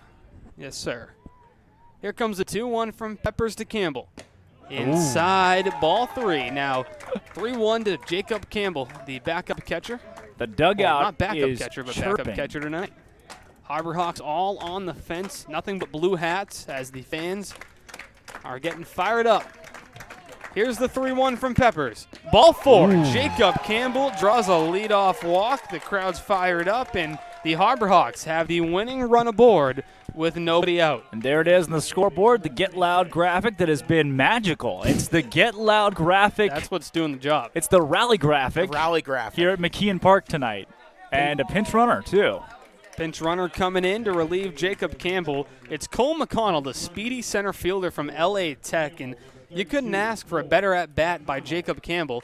Step up to the plate and draw a walk.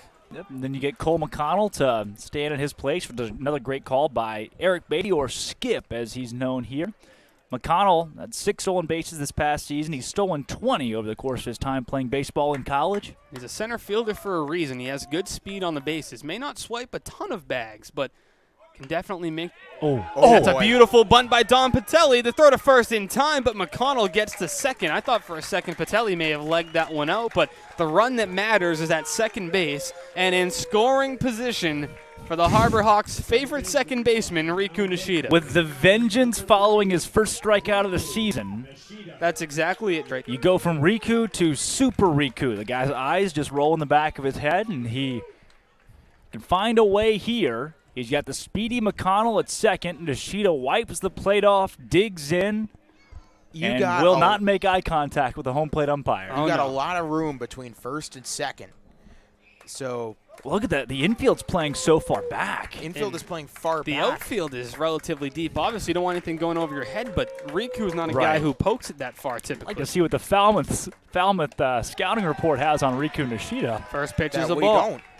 Right. Riku Nishida, a chance to do some damage and win the ball game. Hyannis has battled their way back. The outfield is so almost deep. laughably deep right now against Nishida, who has no career home runs. Here's the 1-0 from Peppers to Nishida. Finds the outside corner, count evens up at 1-1 with one away. The Harbor Hawks looking to avoid the tie and go for the win. A man in scoring position. His name is Cole McConnell. I wouldn't be opposed to another punt here. With one out. With one out. I'd prefer not to. I would prefer not to, but at the same time, I'm not opposed. I think with McConnell's speed, I love he's that. Probably fast enough to score from second. I'm sorry to cut you off there, Austin, but Nishida called time and stepped out of the box, and the crowd went nuts. It's just anything that happens on the field right now. The Get Loud graphic has them going. Crowd is fired up. They're as clapping. Peppers comes set, looks in, fires a pitch to Nishida. He goes after one a little bit low, and the count moves to 1-2. All right. I have seen very few slow claps on a 1-1 with one out. Hey, desperate times, desperate right. measures. There's the soccer ball. Get loud. It's time in Hyannis to do just that. Peppers looks in and gets the signs from Cozart with the winning run on second base. Nishida at the plate. The 1-2 on its way. In the dirt. Nice block by the catcher, Cozart. That saved McConnell from moving up 90 feet as that one was spiked in front of the plate. Cozart came up with a vengeance right there, too. That ball was not getting by the backstop. No, not at all. And Riku Nishida hands him his catcher's mask. And then dusts off the plate, takes a squat down, gets He's loose. lower than the catcher. He's lower than the catcher. Will stand back up with the count at 2-2, the winning run in scoring position with one away.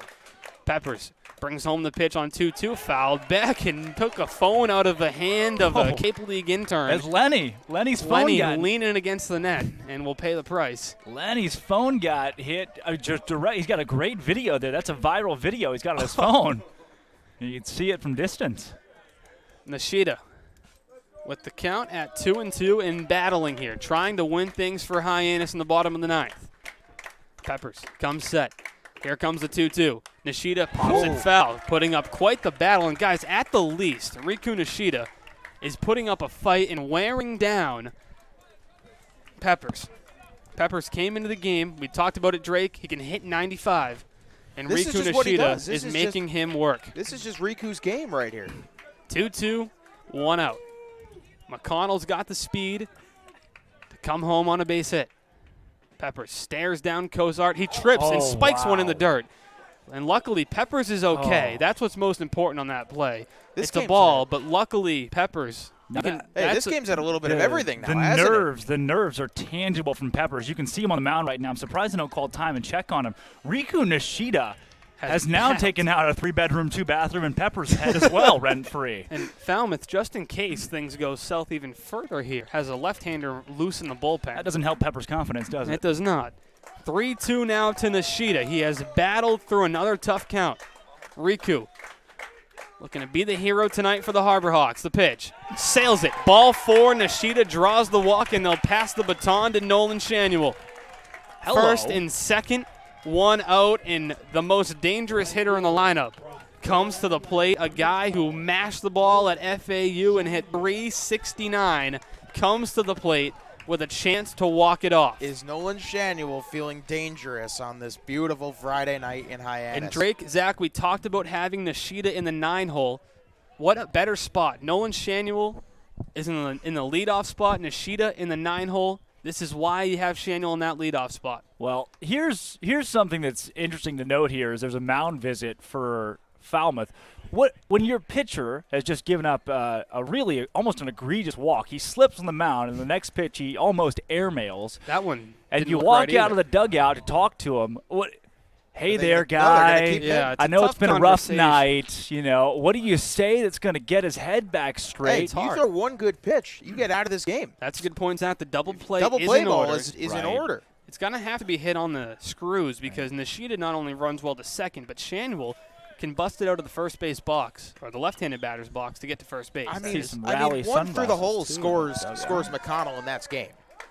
McConnell's got the speed to win the game. Peppers brings home the first pitch to Shanuel, Oh. and he wanted to end it on one swing of the bat, but came up empty 0-1. Really good pitch there, going fastball in, maybe even been a two-seam right there. Had a little tail to it. Great pitch from Peppers, and Shanuel swings out of his shoes. The I mean, Hawks. this is what you want. Shanuel and Hyannis are the guys that are going to have 2 cracks to win this game. Peppers comes set. Here's the 0-1. Misses. Ball 1-1 the count with 1 away. And Drake, it looks like he's slipping a bit, maybe It does. overthrowing just a tad. I think that's exactly what it is he's gotten nervous here. He wants to be that guy. You're on the Cape, have an opportunity now in front of a dozen MLB scouts to set down the bottom of the 9th here, and I think it's getting to his head a little bit. Here's the 1-1 from Peppers. Slips again and called strike. There's a collective Called ooh. strike I on the think- outside corner. I think Peppers oohed too. He was Yeah. surprised. There he is. He's bowing and saying thank you. 1-2 the count to Nolan Shanuel. The Harbor Hawks got the leadoff man aboard thanks to a Jacob Campbell pinch hit walk. McConnell ran for him. Nishida drew a walk, and with 1 away, count is at 1-2. The pitch. Shanuel waves at a fastball, and he's down on strikes. Hyannis down to their final out. Well, there are very few guys in this lineup that you'd want up more than now Justin Hyannis. He's got a .294 average. He's 1 for 3 today. In total, 5 for 15 on the season. He also drew a walk and scored back in the 8th inning. That's a .333 average. Somebody's math is off. 2 outs. Winning run on second. The first pitch to Hyannis misses for a ball. Peppers looking to finish what he started here in the bottom of the 9th inning. The Harbor Hawks trailed early. Austin Strickland gave him a great start tonight. A pair of solo home runs did some damage in the top of the 4th. Hyannis chipped away and has tied this thing at 3 apiece. Now looking to win it in the bottom of the 9th.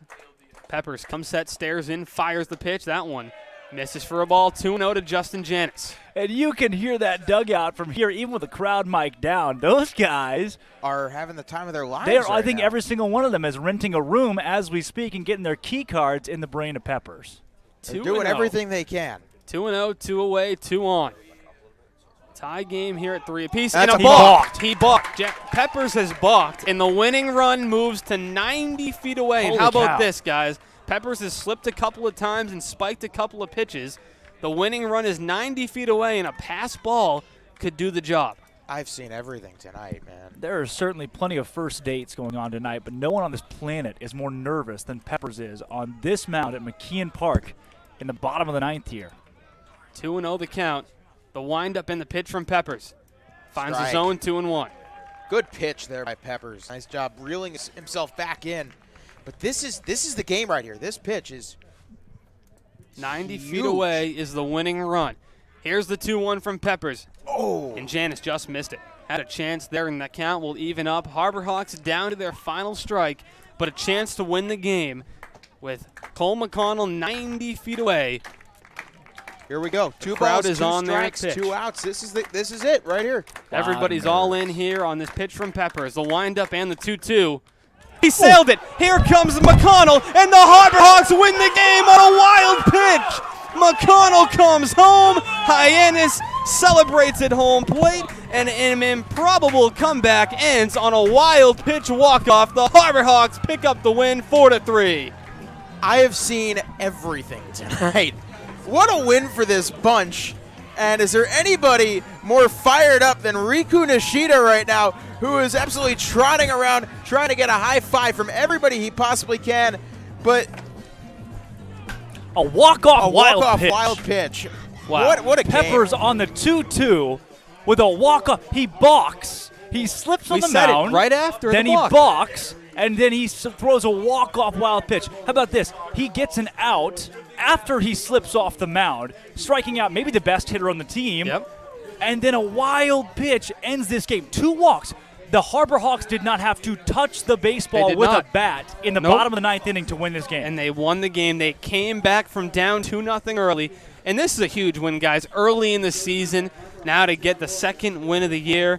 I Hey, mean, how many what a games start. last year did it take the Harbor Hawks to get their second win of the season? too many. Like 8 or Too 10 many. or something, yeah. Too many. I was here for it, but I can say we haven't seen a walk-off this early in quite some time. 4-3 the final, and we got some decisions to make here, gentlemen. The Roll-A-Bump Limited Player of the Game. I think it's Peppers. Roll-A-Bump Limited If you Player. want me to be completely Can we honest do with that? you, Is it not? Okay. I think you have to give the Roll-A-Bump Limited Player of the Game to Austin Strickland.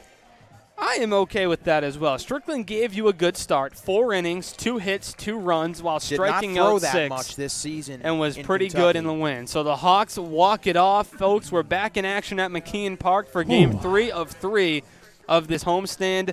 Drake, Zach, final words before we sign off for the night. Hey, 6 p.m. tomorrow night, the Battle of Barnstable, as the Cotuit Kettleers are set to come to town, or to the other side of town, should I say. And for the Hawks, a chance to try and win the homestand. Yeah, the Hawks a chance to improve their record to above 500 for the first time since 2018. I think all of tonight's game can be summed up in the true fact that it's a great day to be a Hawk. It is a great day to be a Hawk. For our Director of Broadcasting, Harrison Myers, our producers, Mike Maynard, Abby Stokes, and Ella Gibson, our sideline reporter, Bria Lossick, and my co-hosts, Zach Berman and Drake Toll. I'm Austin Dakuda saying thank you for watching and have a great night. The Hawks win.